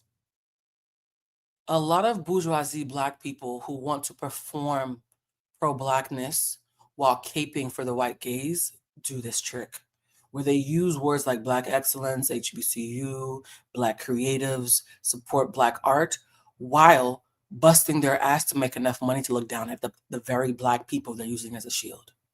So respectfully, I'm not falling for it. And do you know how I know this? Because those people have invited me into the group and they're always shocked when I say no. I'm very clear that because of my diction and the way that I sound, people think I'm going to be a bourgeois Black person and are stunned by how pro-Black I actually am. Some of our cast and crew also attended HBCU. So these are people who love and protect Black culture and hold it close to their heart. You guys, did you think Black culture was protected in that pilot we just saw? I'm just curious. Not a rhetorical question. I'm being so curious. Did you feel that Black culture was protected with the Asian girl being centered and flanked by Black people, but being centered? They quite literally centered her. They had her front. When I say centered, Nakia is so lazy in her writing. When I say she centered her, she quite literally centered her. It wasn't even metaphorical. She just put her in the middle of a group of Black people. Do you feel like our culture was protected? I'm being so serious. Who were collaborating on this project. And so, yeah, I'm proud of it. And I'm also, first and foremost, I already said first and foremost, second most, I have to say thank you to Kiki and KeyTV for allowing me the opportunities. Like, this is my 4th project with KeyTV. So we have Ho and Tell, we had Nepotista, we had The Psychological Evolution of Fuckboys, and now we have Southern Fried Rice. And I'm just so grateful that they, and especially Kiki, has been a huge champion of me and my storytelling, and honestly has contributed her own money into these projects so she needs a refund that we can tell these stories. And so definitely want to shout out KeyTV and Kiki Palmer because they have been huge champions. You guys, there's a thing that happens a lot in media spaces, that people conflate being prolific. Prolific just means to produce a lot. People conflate being prolific with actually being profound. Just because you are prolific doesn't mean you are profound. You can lack depth and still put out a lot of product. I promise you that Cheetos makes more chips than everybody. It doesn't mean they're the best. Lay's and Cheetos are not the best chips. They are the most popular. Being popular and being deep are not the same thing. And a lot of people conflate depth with productivity. You can be productive while still pumping out lazy rhetoric that just happened to get a sponsor.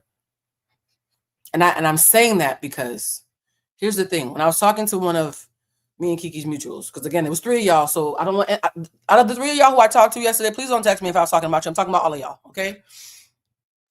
I said to them, I was like, it makes me so sad that Kiki's attached to this because her name could have helped a really great project. It makes me sad. The favor that despite the controversy she's been attached to, Kiki Palmer still has a lot of favor and a lot of power in this industry. And the fact that it was put behind something where there's not even a Black protagonist, such a lazy ask. If we're watching something about Black people, wanting a Black protagonist is such a bottom of the barrel ask that it hurts my soul that we couldn't even get that.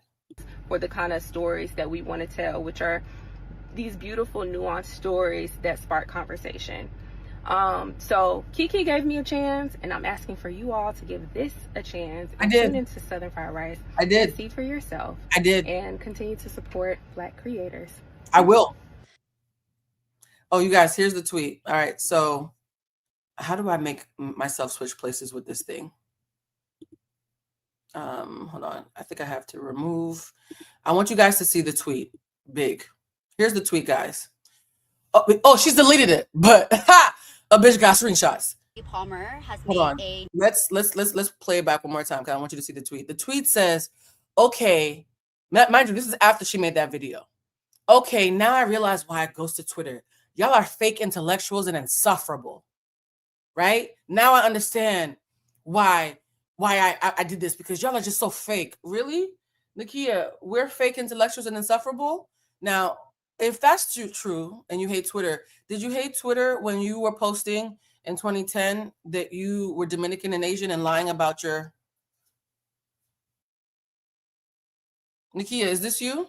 That's a real question. If it's not, let me know. If somebody who knows Nakia thinks this is a fake, even though it's everywhere, let me know. Nakia, is this you?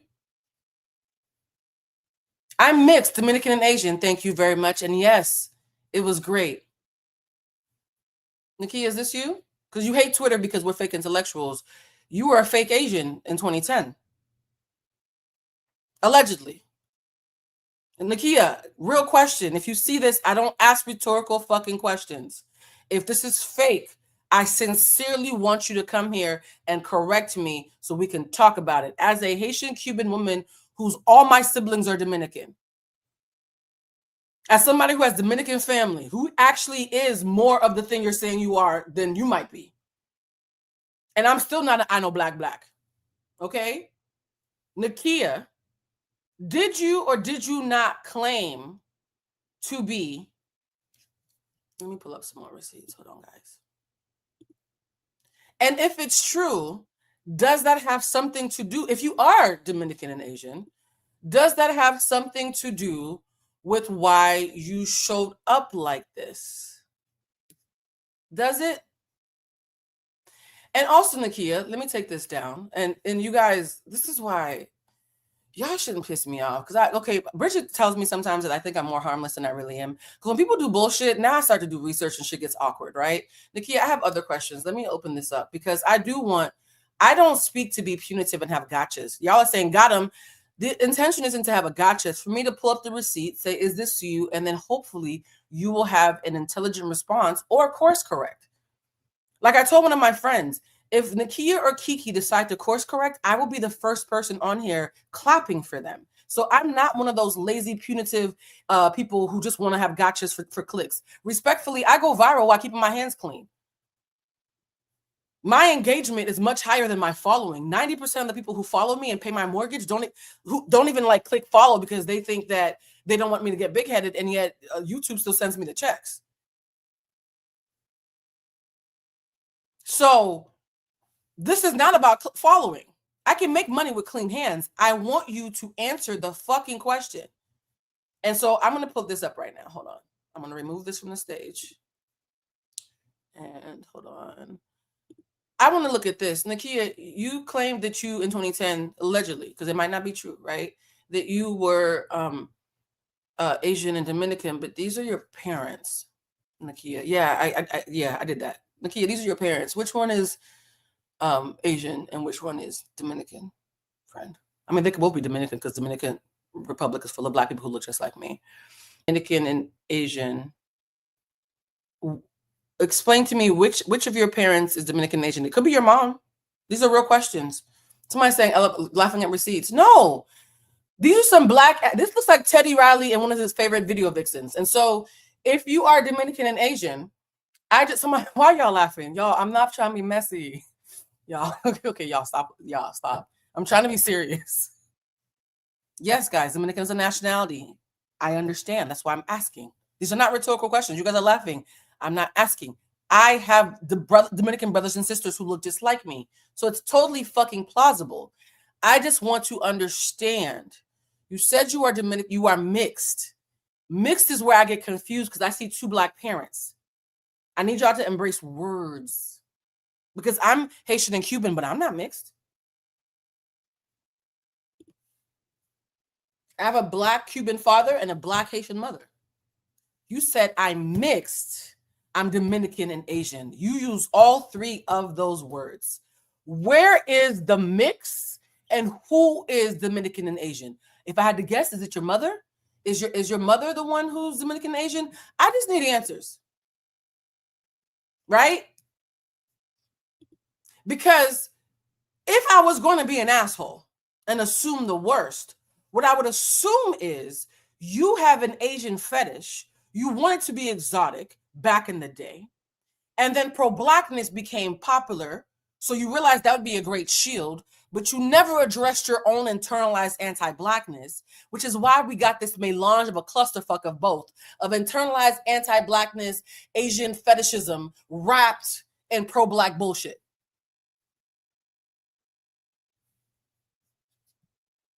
That's how we got here. Right? That's how we got here. And then you said back in, you said on June 20, oh my God, that's awkward. I really hope I make Asian friends next month. Well, why make Asian friends when you can just write them in a script and get Keke Palmer to give you $500,000?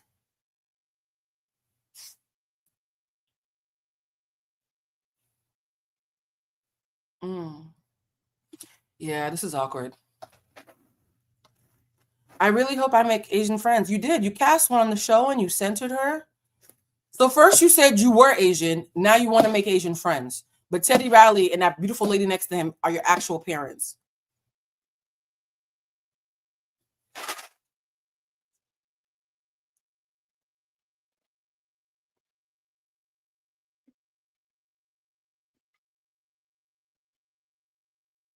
And so, yes. And this was the day after Juneteenth. The day after Juneteenth, you posted, I really hope I make some Asian friends next month. Mind you, she could have been talking about a trip to Japan that she was going to take in July. Right? I'm going to throw her some bail.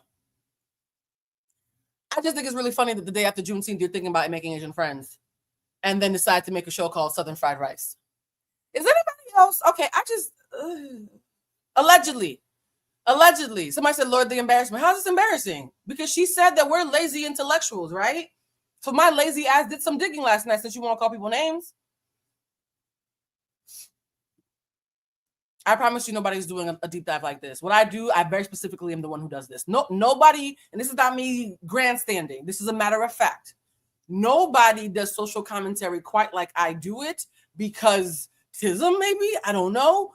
But I just need y'all to understand that if it looks like a duck and quacks like a duck and has chopsticks in its bun, it might be a fucking fetish.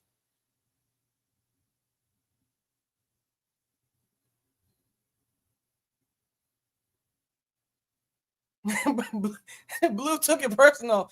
I did. Once you start calling people who give valid critiques fake intellectuals, it's almost like a bat signal goes up and my phone starts to ring. You're right. I did take it personal. Because I love Kiki and we have so many people that we both love, I really was going to be nice. And Nakia fucked it up for you, Kiki.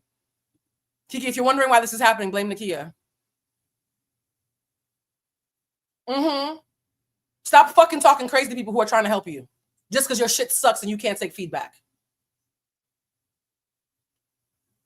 Let me behave. Let me bring it down.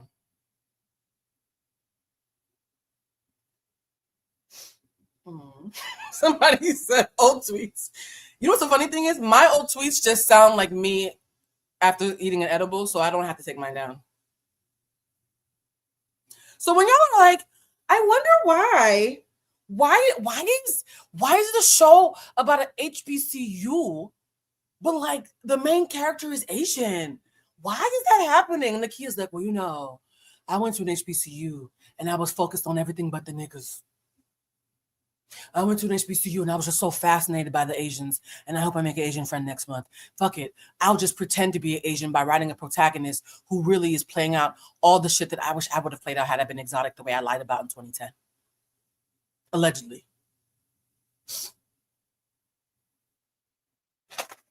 Did I miss anything, guys, before we go back to watching the show? The pro-Black show that was made us, for us, but not about us. Does that make sense?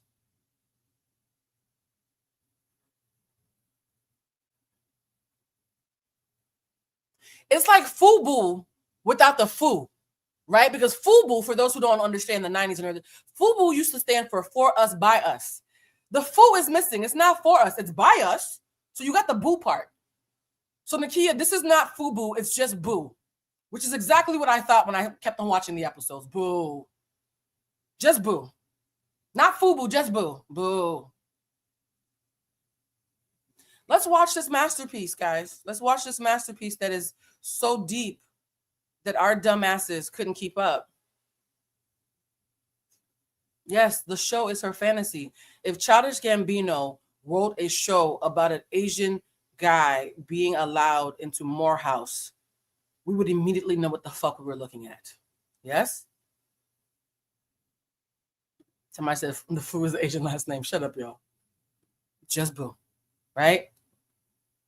If Childish Gambino, because we know his fetish and his record and his own internalized anti-Blackness that he's working through while being a Black darling, because y'all love to like be clapped for and accepted by the cool kids that are Black while pretending you aren't actually really Black yourself and claiming that we didn't embrace you even though we're the reason why you're so rich. That's weird. So if Childish Gambino had done this show, we would all know what we were looking at. I need you to understand we're watching the female Childish Gambino and poor Kiki got pulled into financing. That's my personal belief. It's an opinion, not a fact. It's a heavily held opinion backed by tweets, behavior, and just, you know, Africana studies, but it's still technically just an opinion. And I know the difference, right? I also know what an intellectual is. Yes, I will keep bringing that up. I'm a Gemini rising. When you talk crazy, I will troll you. When them girls tried to, cancel me on Threads a couple weeks ago, I trolled them for a week straight. The thing about me is if you hit me, you better not miss, because I will bring it up all the time and stare at you in your face and be like, what's up? I'm confrontational. So I recognize that about myself. God forgot to give me fear. So let's go back and watch this masterpiece, guys. Or do we want to watch more about... No, actually, before we watch the masterpiece, because it's so deep that we need to unpack it together, because it's so deep and nuanced. Let's see what an Asian person has to say about this, because an actual Asian person, not someone who was only Asian in 2010. Let's see what an actual Asian person has to say about this. Palmer has made a new reality show where an Asian woman goes to a HBCU, historically black college, and I don't know who greenlit this. I feel like there's so many different premises that could have like been better. Like if it was a Malibu Most Wanted situation where this, like, as a certified Asian girly, a lot. By the way, this Asian girl, this actual Korean person, not just somebody who fetishizes being Korean. And by the way, as somebody who grew up with a lot of Korean people are considered the black people of the Asian race. It's problematic, but it's the truth. And so I do think it's interesting that she picked Korean. But this actual Korean person, as a non-black person, is about to give a more pro-black premise than Nakia did. Are you not embarrassed? This actual Korean person, not somebody who fetishizes Asians, but somebody who actually is Asian, is about to have the pro-black wherewithal that you lack as an actual black person, whether you want to admit it or not, with your beautiful black 90s fine black parents, right? Listen to her premise, which is a show I actually would have stood behind. A lot of Asian people act black. They want to think that they're cool. They want to, like, you know, they listen to hip hop music. They say the N-word. There's people out there. There's a lot of Asian people out there. If it had been a Malibu Most Wanted situation and she went to a HBCU and then she started learning about a lot of the history and also kind of like learning about just like black history, decolonizing, just like becoming more real and accepting of her. Did you hear what she said? She said it would have been a better show if you had an Asian girl who was raised in the black community and went to an HBCU and recognized that she was an ally and she shouldn't center herself and that she had internalized anti-blackness despite being a part of the black community by proxy. That's an excellent premise. A show where Aquafina goes to an HBCU and realizes she's still not a nigga is an excellent show. I would have fought for that. I would have said, Kiki, get behind me, and fought for the merit of that. You're not embarrassed that a full-blooded Korean woman cared more about being pro-black than you did? You're not embarrassed. That's an excellent premise. Her Asianness and not opting into black culture as a way to, I don't know. Like, that would have been an interesting premise. You're funny. You're right. Maybe because the actual Asian person said it, they might listen. Because who the fuck am I? I'm just a nigga. Possibly, but also this is a reality show. I don't know what this Asian girl's supposed to learn. Why are we at the center of black stories? The fact that she keeps calling it a reality show because that's how little she gives a fuck and she still ran circles around the whole KeyTV production team is jokes.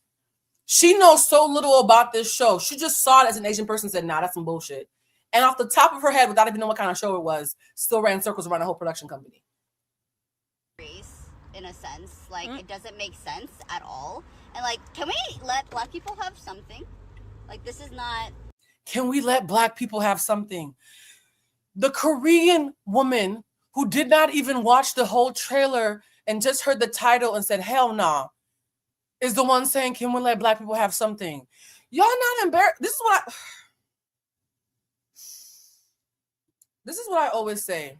As someone who is incredibly known for being pro-black and yet has a ridiculous amount of white and non-black friends. People are always like, Blue, how do you have so many non-black friends when you're so pro-black? And I said, you're assuming that pro-black means anti-everybody else, which is also anti-blackness. The reason why I have so many white and non-black friends is because the kind of people who we could invite to the cookout don't actually need to be there. The kind of people who would safely enter the cookout don't want to censor themselves and don't need the invite.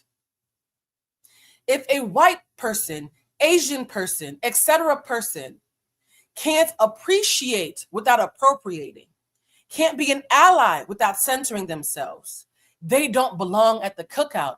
And so the irony is the only people I would invite to the cookout are the ones who might not even fucking show up.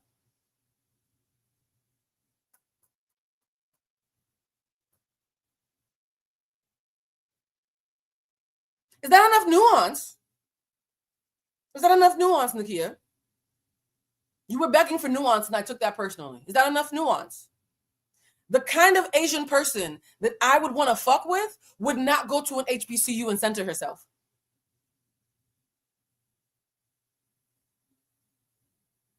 That's the irony. While you're saying nuance and HBCU and pro-Black as your words, add irony to the list of catchphrases that are whooping your ass right now. Irony. Irony. Thank you. I'll grab your plate and go. My white friends, my Asian friends do not want to pretend to be Black.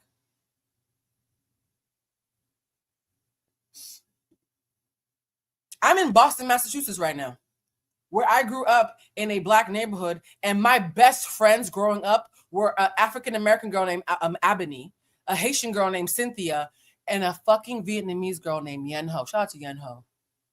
So what's gagging me is that whole first pilot scene is actually my childhood. Me and Yen went everywhere. I would go to her house and watch Saturday morning cartoons while her grandmother would make us Vietnamese egg rolls. To this day, every time I eat a Vietnamese egg roll, I think of my childhood.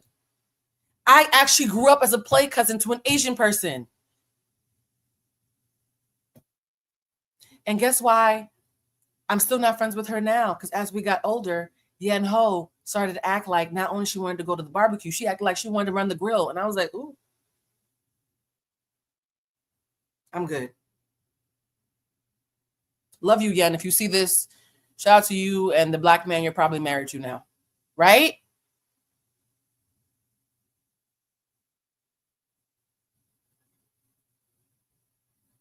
Somebody said the cookout is closed. The cookout is not closed. What I'm going to say is, rather than us close the cookout or keep inviting new motherfuckers to the cookout, can we just stop and educate the people who are already at the cookout?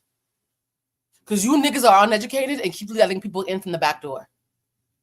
Can we educate the people who are already at the cookout before we invite anybody else? I beg. Please, I'm begging you. Y'all ready for episode 2? Y'all want to watch another episode of this masterpiece that's too deep for us to understand? Y'all ready? Because it only gets worse.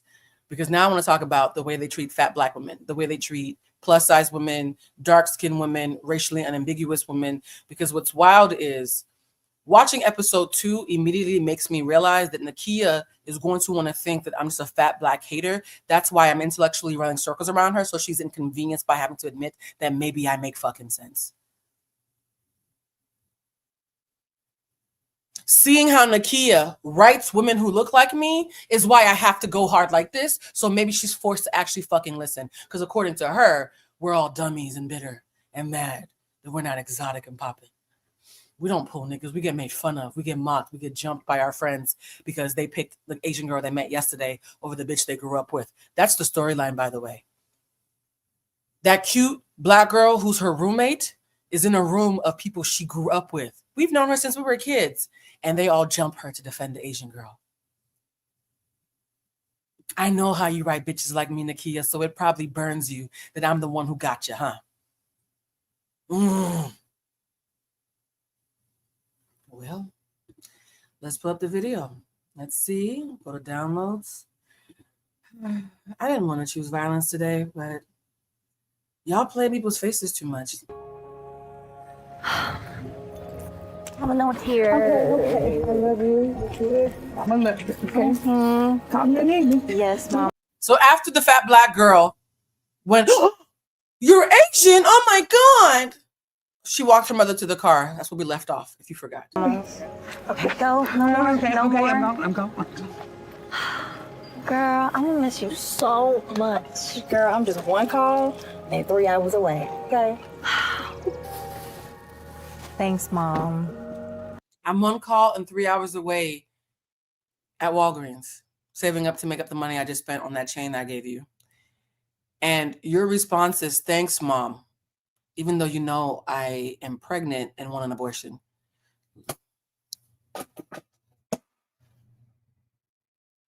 Oh, mon Dieu. Is the nuance in the room with us?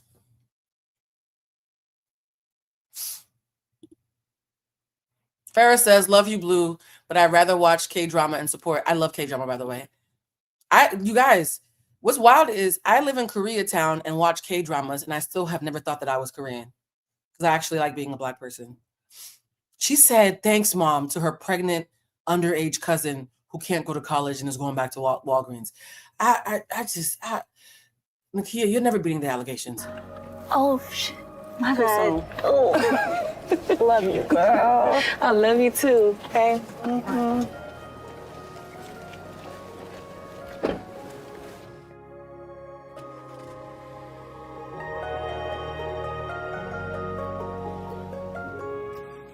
Wait, somebody said, guys, this is really bad. I'm shook. The irony is, I only watched it because Kiki said watch it and give it a chance. I wish you hadn't said that, love. I wish you hadn't said that. Somebody says, can y'all recommend me some good K-dramas? Funny enough, I don't watch K-dramas per se. I love Korean reality shows because they're so wholesome, even when they're spicy. So for Korean reality shows, I love Singles Inferno. I think the first 3 or 4 seasons are now up on Netflix. There's a couple of shows. The Devil's Plan. The Devil's Plan is the only reality show in history that's made me feel intellectually stretched.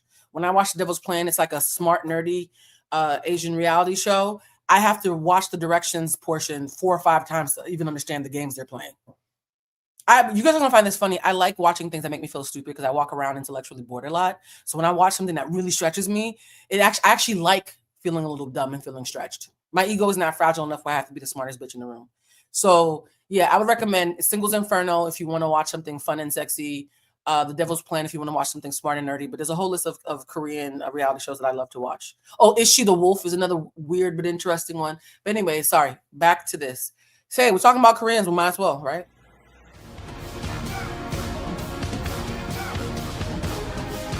Good. You can come play with us. Blue, I thought you loved us. Why are you subjecting us to this? Oh, because episode 2 is so full of lessons that we all need to hear that it's worth it. The answer is it's worth it. I don't do anything unless it has educational merit. This is about to have a whole lot of fucking merit. Sit right here, girl. Yeah, that's probably for the best. So it's game night. Nakia doesn't really write exposition well, so I'm going to help her out by giving you some context for what you're staring at because I had to watch it thrice to understand. It's game night. And they sit in 2 separate ends of the room so they can play a game called Culture Tag. I kill that Culture Tag. Culture Tag is a game where you see an acronym and a category, and you have to figure out what that acronym means, right? So if you see, let's see, IKDR, and the category is catchphrase, you'd be like, I know that's right, because IKDR is I know that's right. So that's the game Culture Tag. I have it in my house. I play it often. People hate playing with me. I'm very competitive in game night. And so they're playing Culture Tag. So they're playing a game. Think about this, guys. They have her being invited to a game night her very first morning at school, which is weird and interesting because I don't think that's how school works as somebody who's been to college. And they walk into the room and there's 8 people and her fat Black roommate, and I'm gonna keep on saying her fat Black dark skin roommate because they want us to think of her that way, sits down on one end, she sits on the other, and the fat Black girl says, yeah, I think it's for the best that we're on different teams because I'm already a fucking hater because I'm fat and Black and woke and bitter. Right? I'm woke and bitter. So even though I've only known you for 3 hours, yeah, it's best that you sit on the other side of the room, Asian bitch. What happened to the sweet girl who was offering tea and matcha and shit and asking for pronouns? Fuck pro-Blackness on behalf of character development.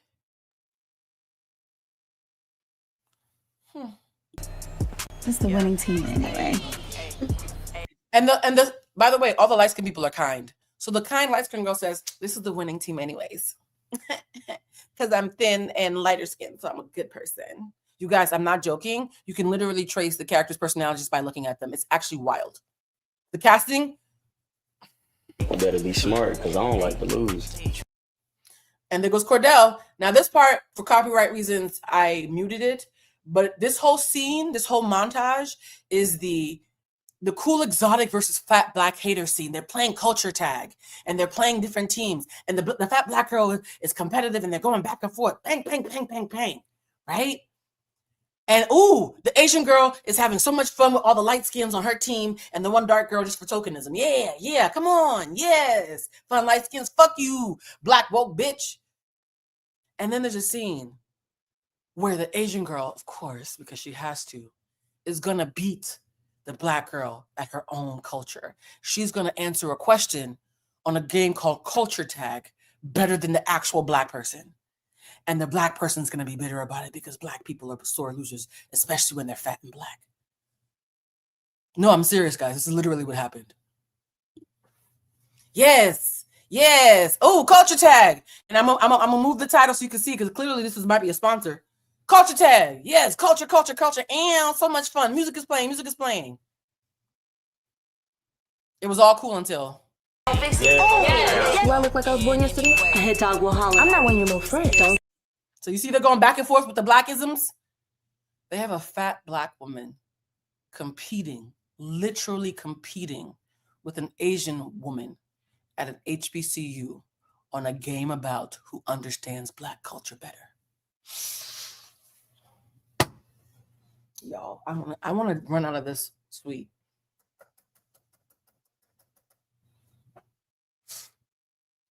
Yes, and hit dog will holler is one of the phrases. The irony. Lakia, please look up irony. The irony.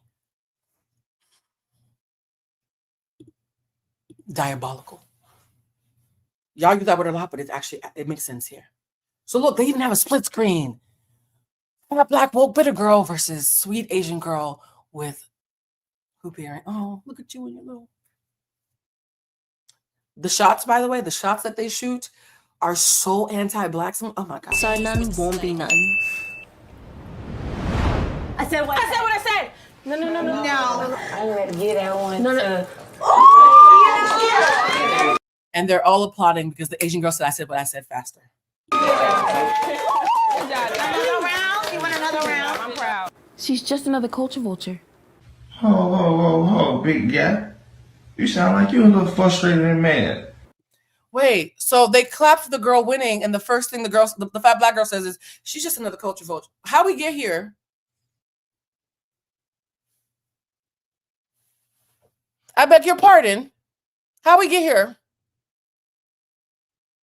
Is character development in the room along with the nuance you claimed was present? They cheered Aquafina like she had just discovered the fountain of youth. And the response of the sore loser fat black girl is, she's just a culture vulture. That's how you respond to losing a game night? But you were just offering tea and asking for pronouns. What happened, sis? Matter of fact, let's all clap it up for the culture vulture for studying her Negro Cliff Notes before coming here. Oh, and now she's a bully. You see how quickly the fat black girl gets no grace, right? You see how quickly this happened. Somebody said this scene alone is enough. This scene is the only reason we're doing this live. This is the scene where I said, I don't care how delayed my flight is. There's no way in fucking hell I am not doing this live. This scene is so fucking dangerous, anti-black, and mammy-ish. This alone is enough of a reason for them to never work in Nakia again. Every bad thing that anybody has ever thought about black women is wrapped into this one scene, and the Asian girl's response to this scene makes it 10 times worse. If this scene is a match, the following scenes are the match being struck. It only gets worse. Just watch the show, give it a chance. You should have never said that, Kiki. Good job. No, really. Just chill. Just chill. We're freaking out. But y'all love inviting others to the cookout. Just because what? You can hold tune, stay on beat, or spit a couple black facts? No. You cannot earn blackness. I'm not trying to earn blackness. Black sin is real, because if I started to talk like an Asian American, y'all would clock it. Mexican American, y'all would clock it. But because it has black in the word, and y'all don't like black people, and y'all don't want to admit that, your ears reject it. You find every single excuse. Did you see what she did? She leaned in. I'm not trying to be black. I'm not trying to. Yo, fat black woke bitch. let me put my nigga voice on and get real quiet, right? Because I'm a exotic, right? I'm not trying to be black. Whose voice is that, bitch? Whose voice? What? How is you okay? No, they're not talking black. What is black? You gaslight everybody just so you don't have to say, hey guys, I literally don't like black people, so I'm never going to acknowledge anything you say or give you credit for anything. You don't want to say that. And you don't even know me. I know enough. Okay. Obviously, I'm not black. But my family is. So I don't have to study black culture because I lived it. What?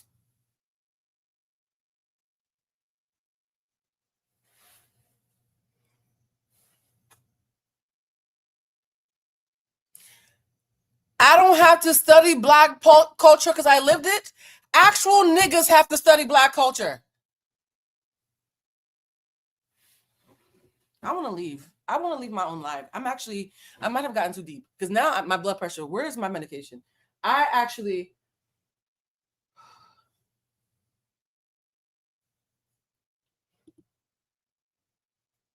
You don't have to study black culture because you have a pregnant underage cousin and you went to a cookout and got sick eating potato salad. Then why are you at HBCU? Nakia, why would you have her say, I don't have to study black culture because I lived it when she's literally in an HBCU with the entire premise is to study black culture for 4 years?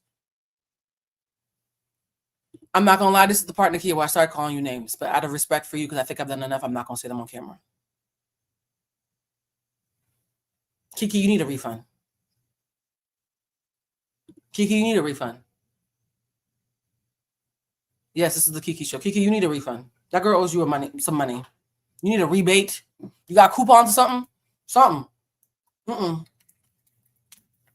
I don't have to. A Korean person at an HBCU looked at a black woman and said, I don't have to study black culture because I lived it because I ate potato salad and have black friends. Okay, cool. Why are you here then? Do you understand that one sentence not only is a slap in the face of all black people who actually like being black, even in the dark when nobody's looking, it's also undermining the entire premise of the whole fucking series? If that one statement is true, the whole series doesn't need to exist. I mean, there's many reasons why the series doesn't need to exist, but that whole sentence pulls the thread on your entire fucking series, you mental giant. I'm not out here trying to be somebody I'm not. You know what? I know. Oh, wait. You don't have to leave. And all the black people take her side. Oh, Coco, you did eat that potato salad. Coco, come back. Fat black bitch, shut up. Really, Joy? I do too much. Joy did too much. I mean, I agree the writing is bad. Joy did a lot more than she needed to, but I don't think Joy's the issue here, even the way it was written. Let's talk the angry black woman stereotype. Yes, guys, I intentionally picked a white woman to give this speech because maybe y'all don't like to listen to black women, right? I look too much like Coco to give this speech. So Nakia, because I do believe in course correction, I'm gonna let a white woman with blonde hair explain the obvious to you, because the fact that a Korean lady in her car who didn't even watch her trailer and a white lady in a fresh blowout still understand pro-blackness more than you is jokes. So let me let this white woman explain to you the thing that you don't know, because you don't need to study blackness because you lived it, right? And how it's not about black women being more angry. It's about a racist cultural script that has been used for centuries to silence, shame, and control black women. Here's a breakdown. Where does that come from? Historically, after slavery and into Jim Crow, society needed ways to justify mistreating and excluding black women. Yep. So the angry label painted them as loud, irrational, and aggressive so that their pain, their resistance, their truth could be dismissed. So if you can call someone angry, you don't have to take them seriously. 2, why does it stick? The stereotype has been reinforced through media, workplace dynamics, and daily interactions. A black woman raising her voice about injustice or even just expressing normal frustration is often read as threatening in ways white women or men are not. It's the nervous system reality of living in a world that constantly questions your safety. It's a nervous system reality, guys. They've literally quantified, medically speaking, psychologically speaking, in our DNA, genetically fucking speaking, because, you know, fake intellectuals know what those words mean, that the trauma that has come from centuries of Black women having to be hypervigilant, being expected to be the mules of society and shoulder our community, while also being dismissed as undesirable the minute a white, Asian, or ambiguous woman enters the room, is the reason why our bodies are literally falling apart. We're getting sick from being dismissed and gaslit. So when I say that it's dangerous that a Black woman is putting this out in the ethos, I'm not being fucking hyperbolic. Look it up. For those of you who use big words, well, I'm a fake intellectual, right, Nakia? Look it up. I'm not being hyperbolic when I say this show is actually fucking dangerous and harmful. Literally, I was not being metaphorical. The show is fucking harmful. And dignity then punishes you for reacting. 3, the nervous system angle. If your body lives in a constant state of hypervigilance because of racism, sexism, and disrespect, you're going to show signs of fight, flight more often. Yep. Anger is a normal human response to injustice. But instead, anger is not only a normal human response to injustice, they've now proven that when Black women seem angry to us, number one, there's internalized bias that makes any sort of assertiveness look like aggression. That's the first part. So regular assertiveness looks like aggression in the Black woman to all of us, including other Black women. And number two, when we do it a lot of times, it's a sign of us being depressed and not having a place to vent without being judged. The angry Black woman has now been proven, medically speaking, to be depressed. Instead of being recognized as valid, it gets labeled as angry Black women. So the impact is that this stereotype forces many Black women to suppress their emotions just to survive in workplaces, schools, or relationships. That suppression isn't free. It leads to stress, burnout, and health issues. The body pays for what society refuses to see. So the truth is, Black women are angrier. They're more often invalidated, disrespected, and unsafe, which means their nervous systems are asked to carry more. The stereotype is just society's way of avoiding accountability for that reality. Good morning. Was that clear to you guys? Was that clear? Because as a curriculum developer, an educator, and an actual writer who writes things that make sense and elevate conversations rather than reheating old fucking stale nachos, I always feel compelled to make sure that I only speak from a place of elevating. I would not come on here just to be angry. The internet is full of niggas who just talk to be talking. I actually want to make sure that I'm educating you. I'm giving you some actual things that you can take away from that to enhance the way you see the world, and that I'm giving you a chance at course correction. Again, I repeat it to the folks who came in. Even though I'm fucking pissed, disgusted, and offended by Nakia's response to the valid fucking critiques, the historically sound critiques that she's been getting. And her dismissive nature is the only reason why she's earned this fucking ass whooping. I also am rooting for her to course correct and fix this shit. Morning. Good morning. I hope you're up because we got the CIS class. I don't even know why we're taking this. I can't even ever find. You guys, Joy. So let me get this straight. Joy just got clowned in front of all her childhood friends who she's now at college with because they all took up for an Asian girl. And the same Joy who's, again, said, do you want coffee and tea and what are your pronouns? The same Joy who said you're a culture vulture who's trying to study our spaces and take and center yourself in Black spaces, the next morning is acting like nothing happened. Is acting like nothing happened because she lacks the EQ to see how sad the poor Asian protagonist is at her bullying her. And instead of caring about the poor Asian girl who she bullied, she's running around the room looking for food. Guys, they have this fat Black girl ignoring the Asian girl who she beat up, allegedly, because she's running around her room looking for food.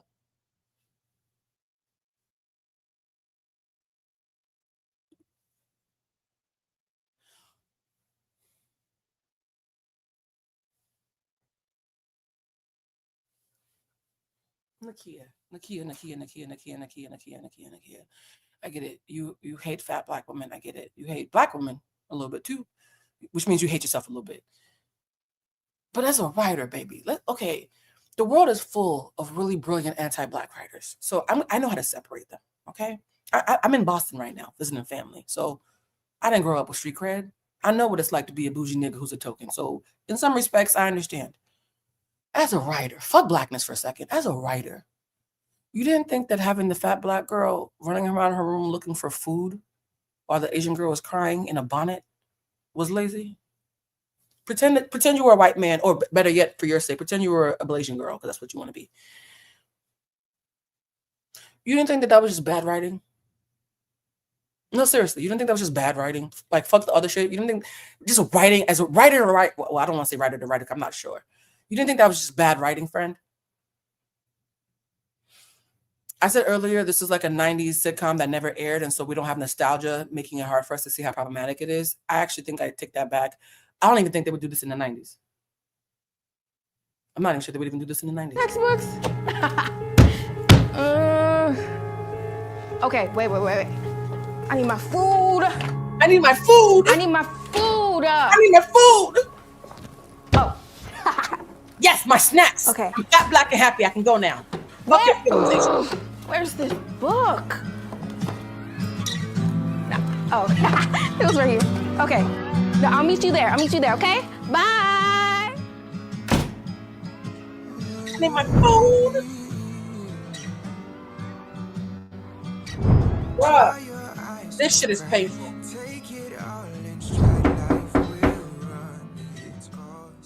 Coco, it's me, Sergey. Open up. Oh no, you guys. Since we're playing the lazy stereotypes game, when a mean fat Black girl, when a dark bitch who's just bitter because nobody wants her is mean to you, who's gonna save the day from the Black community? Could it be a thinner, light-skinned friend? Could it? Because they're so much nicer.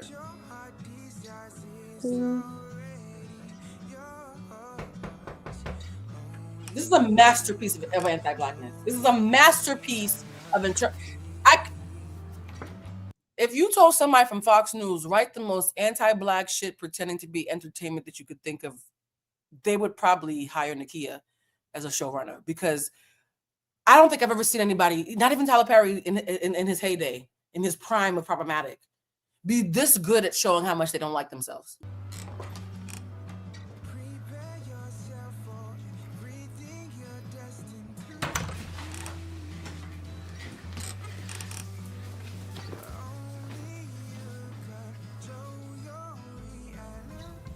She's so devastated by clowning a Black girl and getting an applause from everybody that she won't even speak now.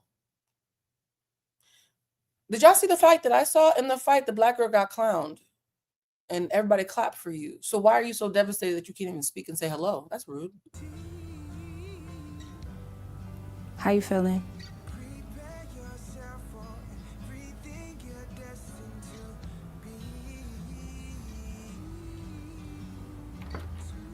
I'm so sad. The Black girl was so mean to me. Help me, light-skinned friend.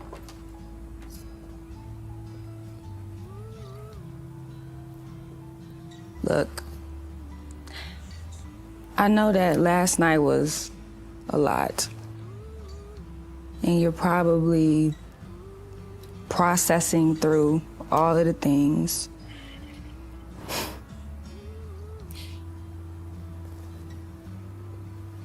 But for every person that prejudges you or whatever, doesn't like you.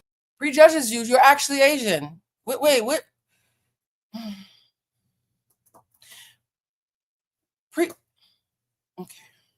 Okay, I'm sorry. But for every person that prejudges you or... You guys, this is me. When you see me play a scene over again, that's me wanting to use redundancy, because they've been shown that when you repeat something, it sticks. For every person who prejudges you, this is in action. We're watching live in action. The good Black people coddle their emotionally fragile non-Black friends trope play out.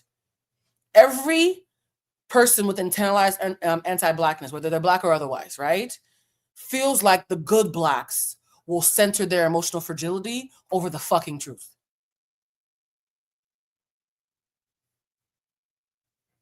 Someone said, Rob said, Blue is psychic, but it doesn't even take foresight because these tropes are played. Yes. It doesn't even take a fucking degree, or it barely takes literacy to read the room here. Barely takes literacy. So she's now solidified that she's the good black who's going to coddle her because the big bad woke black was just mean. Oh, by the way, guys, there's a scene in episode 4 or 5 where Coco confronts her roommate and says, this mean girl shit is getting old and you got one more time to call me out my name before I whoop your ass. So not only does Coco never apologize, she threatens to beat up the big fat black girl for being bitter. Yeah, so fun. Whatever doesn't like you. There are dozens of people that can't wait to get to know you. We will never get rid of culture vultures like DJ Vlad because y'all cannot fucking stand up for anything. We're always going to have non-black people infiltrating these black spaces because y'all want to invite everybody to the cookout. It's not even a cookout anymore. It's a fucking office potluck. Yes, guys, she threatens to beat she because here's the thing, y'all. I hate to ruin it to y'all. Let me take this down. So we're gonna have an educational moment, and here's the thing: we have to wrap up this live like in the next 45 minutes. But this is important. This episode is why I had to be here, even on my mother's birthday. Anti-Blackness says that black women, the bigger and darker they are less desirable and less worthy of respect, and only valuable to serve as mules and to be mocked when they inconvenience you with ugly truths that are just as ugly as they are, apparently. Yes? Conversely, though, because blackness is seen as raw, uncut, unrefined, guess what's sexy when it's raw, uncut, and unrefined? Men. So in the same breath that black women get chastised and dehumanized the blacker they are, black men are seen as sexier the blacker they are. And that's about to play out. Yeah. Let a non-black person have a black scent, use some slang, dress a certain way, act a certain way, or know some certain rap songs, all of a sudden, oh, they're invited to the cookout. How often do these people invite us to not the cookout? What is it called? The board of directors meeting? Almost never, and if they do, it's only one at a time. How often are they doing that for black people? Oh, wait. You just gotta find your tribe. You gotta find your what now? You hear me?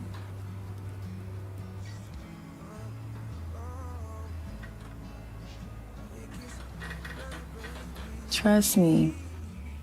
Yeah, I mean, I had to do the same thing. Okay? When she says I have to do the same thing, we're about to find out in 3 seconds that she's a homosexual. Because, you know, light-skinned pretty studs are a staple of HBCUs, and I can actually confirm that's true. Fun fact, the first woman I ever slept with was an AKA at Howard. So, sorry, let me shut up. Sorry, it wasn't an AKA at Howard. It was an AKA at Northeastern. I did sleep with the AKA at Howard, though. Yeah, when I was sexually experimenting, the AKAs are very, let me shut up. All right. It'll take some time. It will. But you'll find them. Or they'll find you. Because you are pretty hard to miss. Yeah, you're so hard to miss. They make that joke a lot. At the beginning, when her mother was calling her, she was like, let me go see what she wants because she's going to make sure everybody knows who I am. I'm hard to miss. They keep on making this joke. Coco, you're so hard to miss. Coco, you're so hard to miss. Somebody said, Blue, not you spilling tea. Y'all knew I was pansexual. I've done some, you know. I'm part of the LGBTQ whatevers. You know what I'm saying? I'm part of the alphabet mafia. I mostly date men now, but, you know, a bitch has been fluid. And I will tell you, the AKAs, yeah.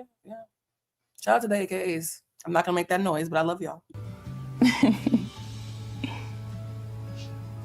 Okay. All right, cool.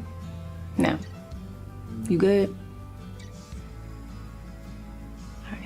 All right. I gotta go, but don't like the friendship come about. Yes. Why is every black person so up her ass and she's only been there for about 18 hours? Because she's so hard to miss. She's so exotic. I would dare to gander that Nakia fantasized at some point in her young girlhood about being a sexy, exotic Blasian who went to the HBCU and was everybody's fave. and that this is like some sort of fetishized race play BIPOC wet dream for her. I'm going to speculate. It's not a fact. It's a speculation. Lock yourself up in here in this room all day. You got one more day to chill before classes start tomorrow, okay? All right, cool. Text me if you need anything. Or don't, because your mom has texted me enough. I'll see you later.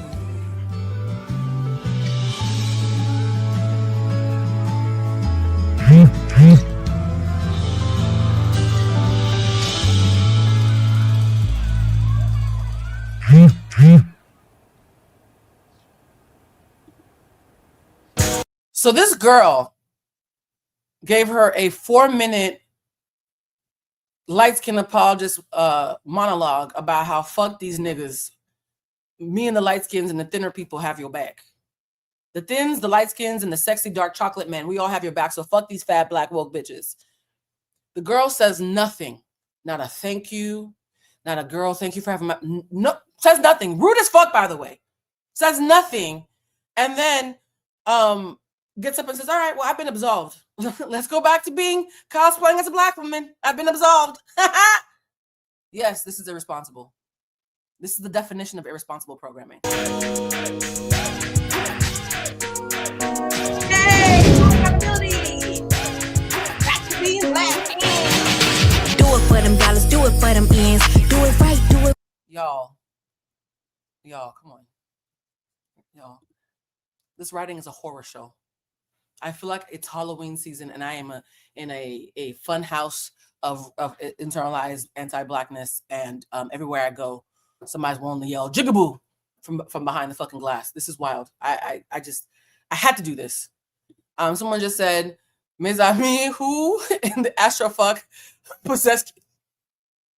Look, man, I just work here. Kiki told us to watch it. Look, I follow directions. Kiki said watch it and give it a chance. That's what we're doing. Right, make them want to spin. Do it for them dollars, do it for them ends. Do it for the gram. You know you a trend. I do my thing. What do you want in the names?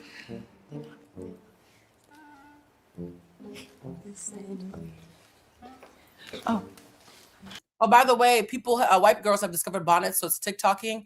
And so if you missed it, she walked in and accidentally saw, what did I say about the AKAs? She saw the cute light-skinned stud making out with Choice. This is this beautiful, beautiful young lady who actually is a good actress. Is Choice Brown, Tabitha Brown's daughter. She's absolutely fucking stunning. And it hurts my heart that she probably did this because she wanted to get her IMDb up and she loves Kiki, who doesn't. And now she's just making out with studs on a fucking anti-black fucking show. Right? But that's Choice Brown. And shout out to her.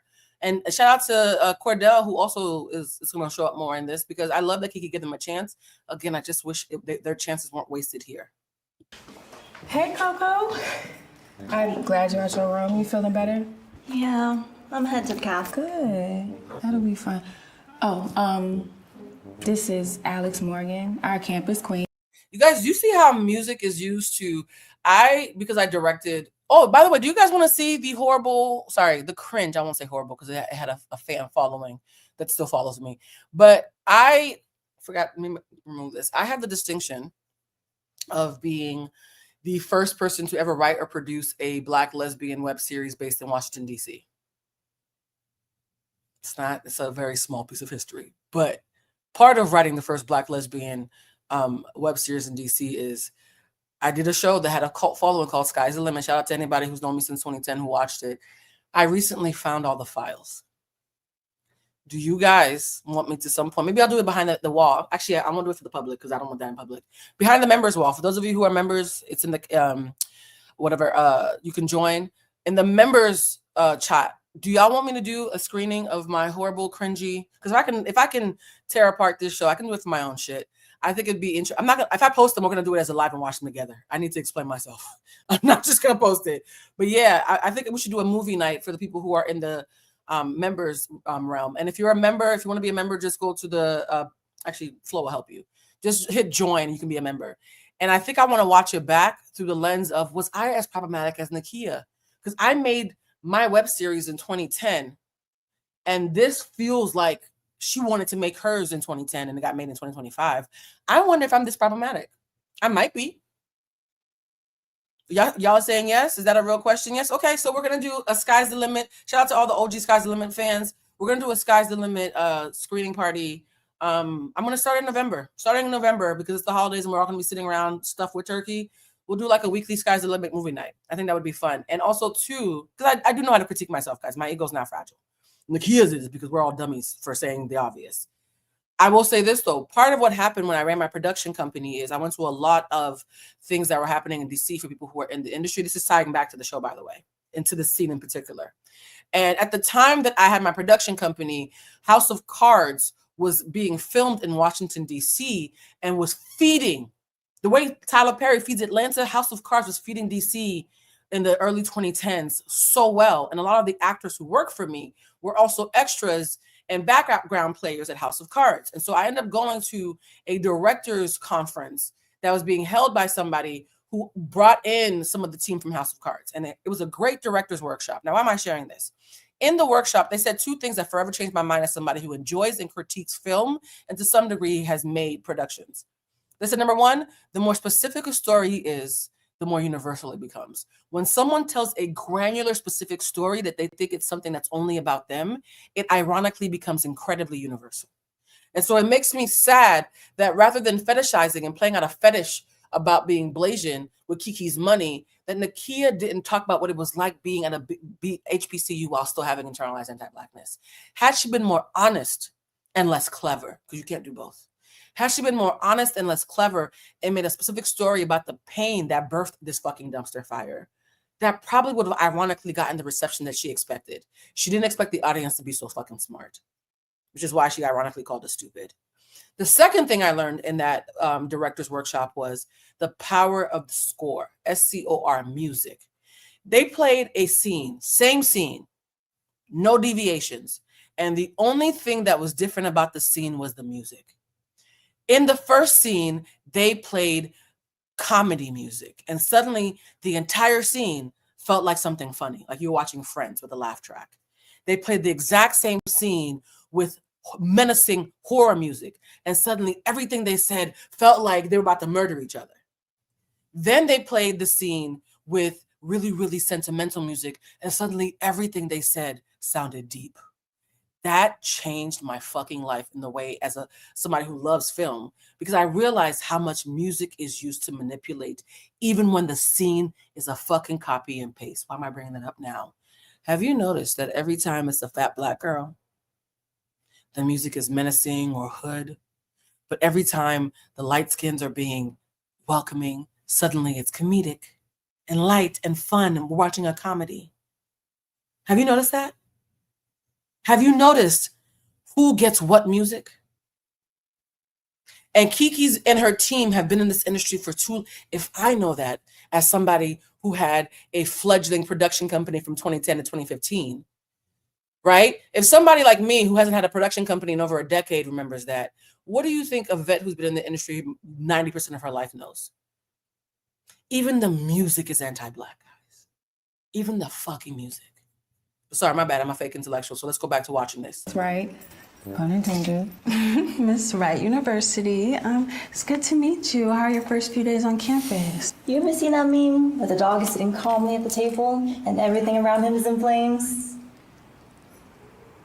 Kinda like that. Yikes. Well, college is what you make it. So once you immerse yourself in the opportunities here, I'm sure that... See, these thin light-skinned girls are so much nicer than that mean fat Black lady. We've now established that. They're so nice. Girl, don't worry, we got you. Happy music. Because we're safe. We're the safe Negroes. We can share clothes with niggas, right? You will find W has so much to offer. And you can't go wrong with Wright. Wow. A walking HBCU infomercial. The closeted stud is making fun of how perfectionistic her AKA-esque secret lover is. Oh God, God.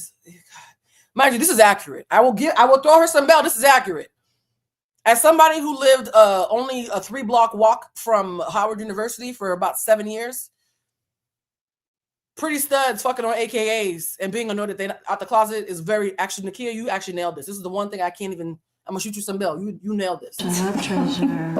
Coco, don't worry. You'll be fine, okay? Just remember what I told you. Yes. All right, Nice to cool. meet you, Alex. Just remember what I told you. Fuck them darkies, girl. Your tribe will find you.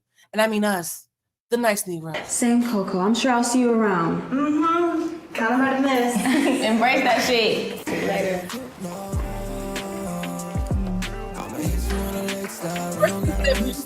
See, the music is more fun. The person said, Blue, you're not a fake intellectual. Yes, I am, because I have critique. And according to Nakia Stevens, I don't want to say her name wrong, so apologies. Anybody who critiques her show is a fake intellectual, so I am. Yeah, I'm gonna have to, because I'm interested to see what it's like now. Come sit with us. What's up? Yay! More welcoming, lighter skinned people. And there's going to be some sexual chocolate, because the only time dark is right is when it got a dick attached to it. That's not misogynoir at all. What's up, gang? Hey, y'all. Hey. Coco, this is my roomie, Marie. Hey. Oh, I do hair, makeup, nails, and to the gym. Okay. And you remember Steve from the other night? Oh, no. Not only does she... No, you don't understand. Every black man on the show is going to want her. Plot twist for anybody who planned to watch the show for some reason. They write it so that every black man at that table wants her.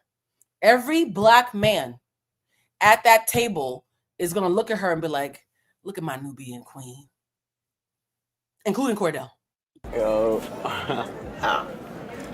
And this is cool. There's a jacuzzi on my block. Babe, if you The message here is dark-skinned black women suck, but dark-skinned black men are so sexy. You better lick your lips, chocolate nigga. I hope our daughters don't look like you, though. wanna make you a quick stop.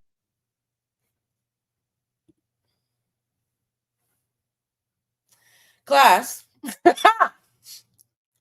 Somebody said, did Cordell run this by Serena? For the person who asked about Serena, there's a scene where she makes out with Cordell while the dark-skinned nigga is texting her because she got so many niggas she can't keep them straight. And I said, oh God, he kissed her. Poor Serena. I know it's acting. So yes, guys. Class, what do you call it when a non-black person or even a black person thinks dark-skinned black women are horrible, especially when they're fat? Because, you know, fatness is tied to blackness because, you know, in Africa, they got big booties. And so that's, by the way, anti-fatness is also very anti-black. But like, what do you call it when we think that about the women, but we see a man and all we think is sexual chocolate? What do you call it when we call niggas sexual chocolate for looking just like the women we hate? What do we call that, class? I'm wondering, where did the whole, like, black men love big white women thing, you know? Like, where did that come from? I'm not saying it's wrong, but, like, I'll catch myself. I'll be walking. I see a nice-looking, plump, snow bunny, if you will. No, it's not necessarily a snow bunny. It's more like a... You guys, it's called misogynoir. It's also called mandingo.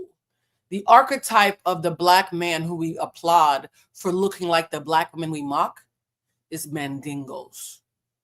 Because the black men who look like that were great slaves, and the black women who look like that had not been raped by massa yet because they weren't cute enough to be raped. A gentle polar bear, if you will. I'll be walking and I'll say, But then I catch myself. I'm like, hold on, bro, that's a stereotype. But then I'm like, hey, y'all.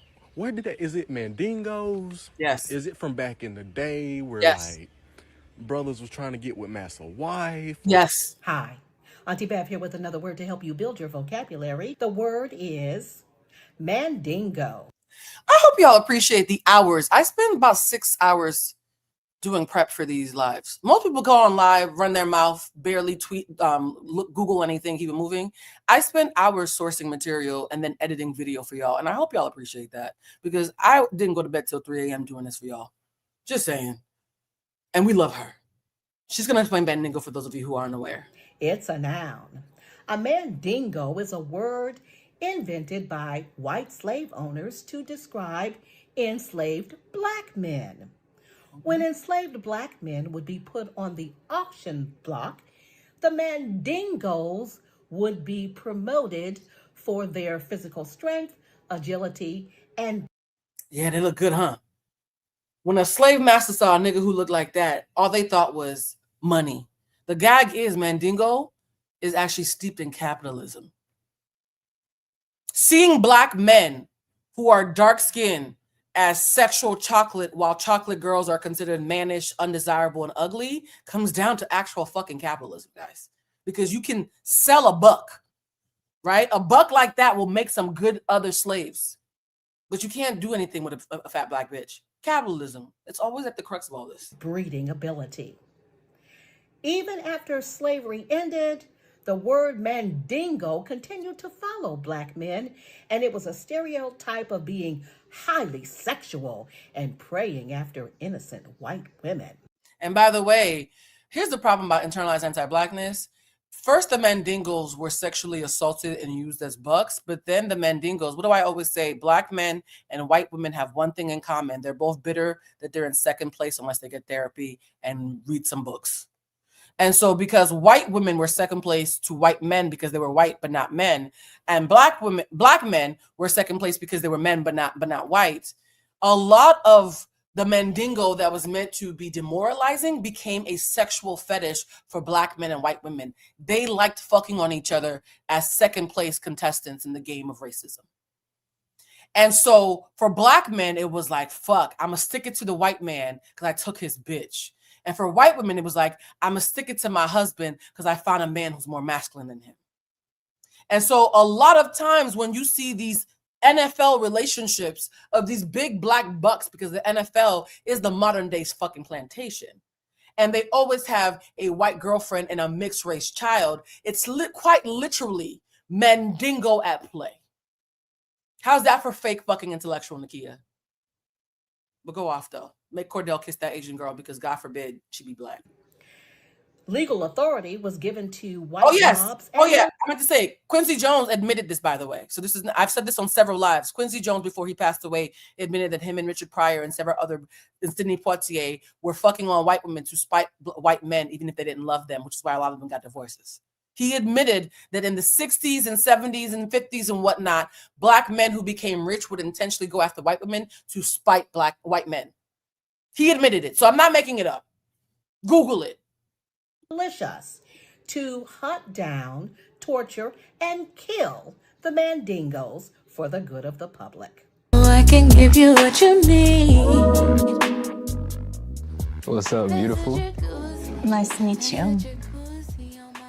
Respectfully, she's the least attractive woman at that table. I'm sorry. I've been so objective. I now, y'all.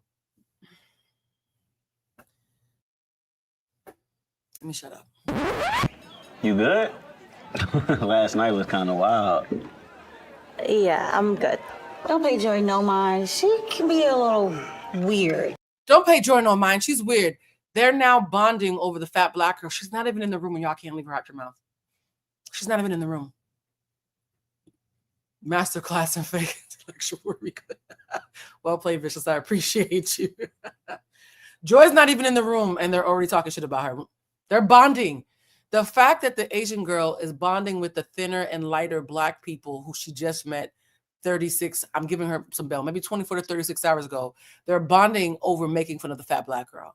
And by the way, that's how it happens in real life. I can't tell you how many times I've known people in interracial relationships where they bond over how they're both scared of black women. Honestly, I think she just needs like some Reiki or like some cleansing or something. Just Wait, you know her? Well, I knew her. Me, her, and Steve, we all went to high school together. I'm not gonna eat it. Wait, they got fried chicken? Fried chicken and mac and cheese every Wednesday, Pookie. You don't follow WDs on TikTok? Oh my God, you didn't know about fried chicken? Girl, fried chicken. We're going to do a whole scene on fried chicken. Fuck's exposition or character development. Let's talk about fried chicken. No, why? Girl, that's where you're going to find all the tea. Fried Chicken Wednesdays at the HBCU is where it's at. Fried chicken. Not only is... HBCU is where it's at, not class. It's not in class where you learn why this is... It's not in class. So at a HBCU, it's the fried chicken. Ooh, baby. I am doing the Lord's work for real because the way I want to crawl out of my skin right now. It's the soul food, capital B blessing. But also, I mean, everybody got that shit on.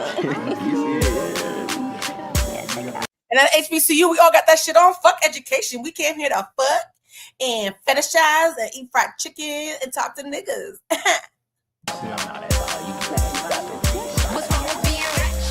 Oh, the person who said how many episodes? Oh, this is the end. I can't stomach much more than this. You see how the videos? Yeah, this is we're towards the end.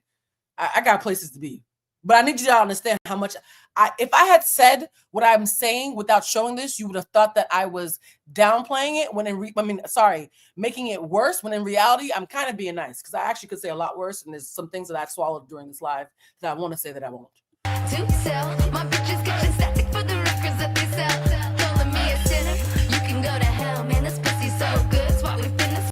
So here's the thing that's so interesting about internalized anti-blackness. Even the people who are preferred are still flattened. So we already know that the fat black girls are just woke and bitter and nobody wants them and let's all make fun of them with strangers we just met yesterday at orientation. But then the lighter skinned, thinner women, they just want to hop on dick because they ratchet. Okay. So I'm not bitter and fat and black and woke. I'm just horny now. So what's wrong with being ratchet? To sell, my bitches get static for the records that they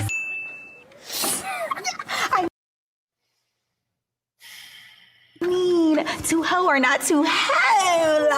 To hoe or not to hoe. To say to hoe or not to hoe 45 seconds after you said Fried Chicken Wednesday is where it's at the HBCU is the nuance in the room with us, Nakia.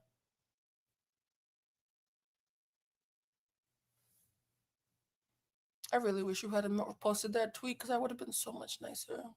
If you're going to lie to the public and pretend to be as nice and performative as Kiki with PSAs, don't fucking cuss out niggas on Twitter. We all have Wi-Fi, babe. Damn, that was thirsty. And you a hater.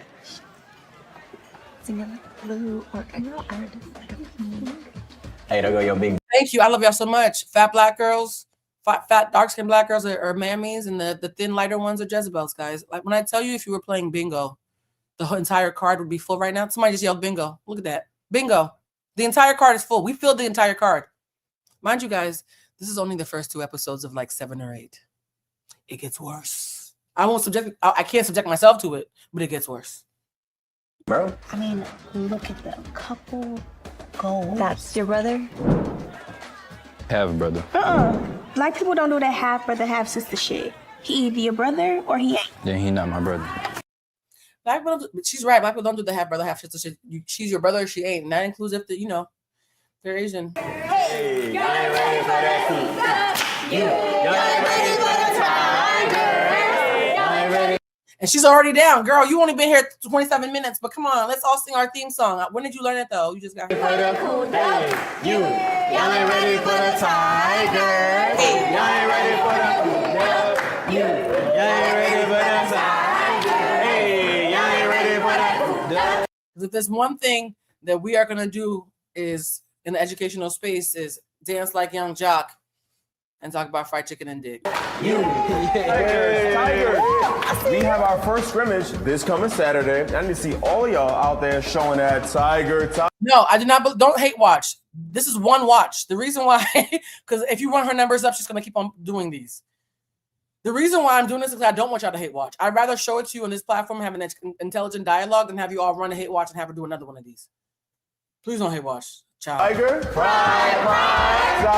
Tiger. Pride. The you know. So of course, Choice Brown, Tabitha Brown's gorgeous daughter, is the beautiful AKA who's dating the light-skinned man who's the half brother of the sexual chocolate. Just wanted to add something to your bingo card. Another archetype: light-skinned man versus dark-skinned man. The light-skinned one is a Poindexter with a closeted lesbian, AKA girlfriend, while the dark, sexy chocolate one though. Don't forget to wear your red and blue, guys. Okay. Yes, come on, school spirit. You should go to the game. Girl, no, they never win. But you know there is gonna be a party tonight. Where? Big Lots, the Big Lots parking lot. Come on, we got drink and we got that. Come on, baby. Yes. So now her black mother, because she needs to remind us that she's a black mother, texting her. How's it going, sweetie? Very ghetto. Y'all go ahead. I gotta bring somebody here tonight anyway. So. Well, you know I love a good ratchet time. Sure do. I'ma be there.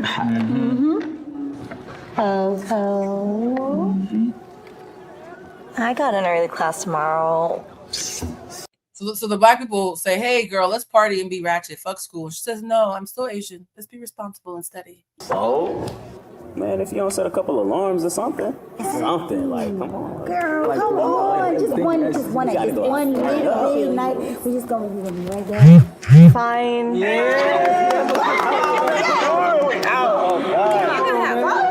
Eyes watching me, I got them bitches mad. Damn. 2:30. Now here's the thing, guys. 33 and I'm so. This is the fucking promo. This is the still shot when you go to episode 3. All that happened. This is what they choose to be the frame as the avatar for episode 3.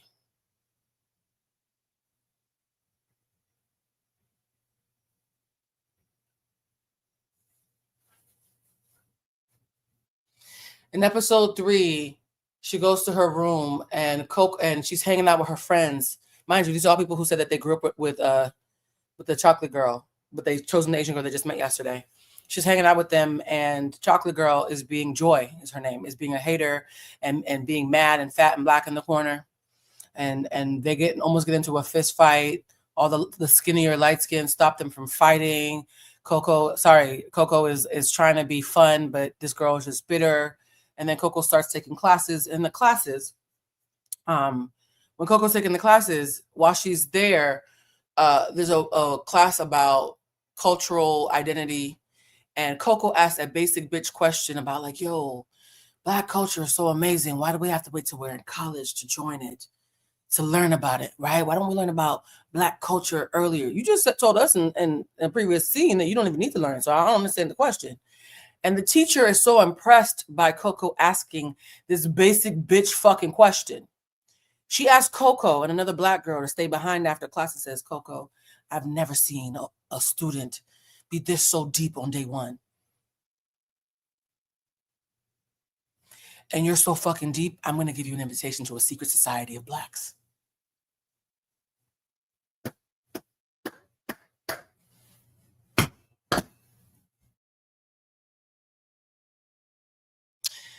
And then Coco and Cordell are hanging out in the room working on an assignment together. And Cordell says, you know, you're Asian, right? She said, allegedly. I mean, I'm adopted, so I don't know what I am. Oh, so you're not Asian now. Okay. And they're just kikiing and talking and stuff. And then Cordell's like, yo, there's something about you, yo. I ain't never met anybody that I could talk to like you. Fuck them. Mind you, Cordell's in an HBCU full of Black women who historically have always been a shoulder for Black men, even though when y'all complain that we take no accountability. So in a school full of Black women, he tells this Asian girl who's now known for 72 hours, I've never met anybody that I could talk to like you. And while he's saying that and opening up to her in a way that he's never opened up to anybody who looks like him, she gets a text from Chocolate Boy. And Chocolate Boy's like, yo, what's up? And while Chocolate Boy is saying we should go on a date, Cordell looks at her like, yo, I just have to kiss you. You're the prettiest girl there. And so she's getting a text from Chocolate Nigga while making out with Cordell. And the next episode is, oh, girl, it's so hard. I like them both. All these niggas want me. And that's when I stopped watching. Actually, no, I watched a couple of more scenes because I wanted to get to the end of the episode where she shows up to the secret society and it's a room full of Black women and her, and half of them are improperly dressed. And so the AKAs tell all these Black women, you're not dressed well enough to come into our secret society. And they look at her. Oop, and the fat Black girl, they get in. Which leads me to believe maybe her and the fat Black girl will join the secret society of niggas together and become friends because Coco will defend her to the nice light skins, right? So Coco can save the day. Coco will save the day somehow. I know she will. I just know she will. But one of the scenes I saw was when she told the fat Black girl called her low main. The fat Black girl called her low main. And she said, you got one more fucking time to call me out my name, bitch. This mean girl bitter shit is getting old. Yeah, Kiki, respectfully, we watched the show. It's worse than we thought. You should have never told us to watch the show. Guys, if you come in here late, don't ask a bunch of obvious questions. Just watch it from the beginning. For those who are going to be watching the replay, y'all know what we do, this fun game where we have comments that we put, not in the comment section here, but in the replay comment section for those who are watching it in the replay as well. If you are watching the replay, you just care about me. First of all, subscribe if you haven't already subscribed. And if you want to know how to book readings with me or buy products from me or anything else, the ticker scrolling across the screen has been telling me this entire time. But in the comment section for the replay, please write Real pro-Blackness centers Black people. That's the phrase that I want to see when I come back from my mother's birthday party in an hour and look at the comments. Real pro-Blackness centers actual Black people. Please. Because what I just saw made me sick. What I just saw made me sad. What I just saw was not about Black people loving themselves. It was about Black people, but they weren't centered. They weren't safe. They weren't full human beings. They were flattened, lazy archetypes, flattened, lazy tropes, and a whole lot of internalized anti-Blackness masquerading as Black excellence. And I'm fucking sick of that shit. So respectfully, Nakia, I don't think we're fake intellectuals. I just think you still haven't made peace with your Blackness. You're making the rest of us pay for it because somebody gave you a fucking check. All right, that concludes my commentary on the show. I hope this was helpful. I hope you learned something or remembered something that you already knew. And oh, by the way, before I go, when I worked at the Griot, there was a very popular show on Netflix, a Black show on Netflix that got several seasons and was very it was a lot of money behind it. And the showrunner had been reading my op-eds, and he made somebody at the Griot reach out to me and ask me to watch one of their seasons before it came out. And he said, Blue, I know the work that you do. Can you watch it and critique it before we put it out? And I watched it and I critiqued it. And the showrunner DM'd me and thanked me for my critique. And that was such an exhilarating moment in my career because it made me understand it's not just about critiquing, it's about course correction. I've said this several times during this live.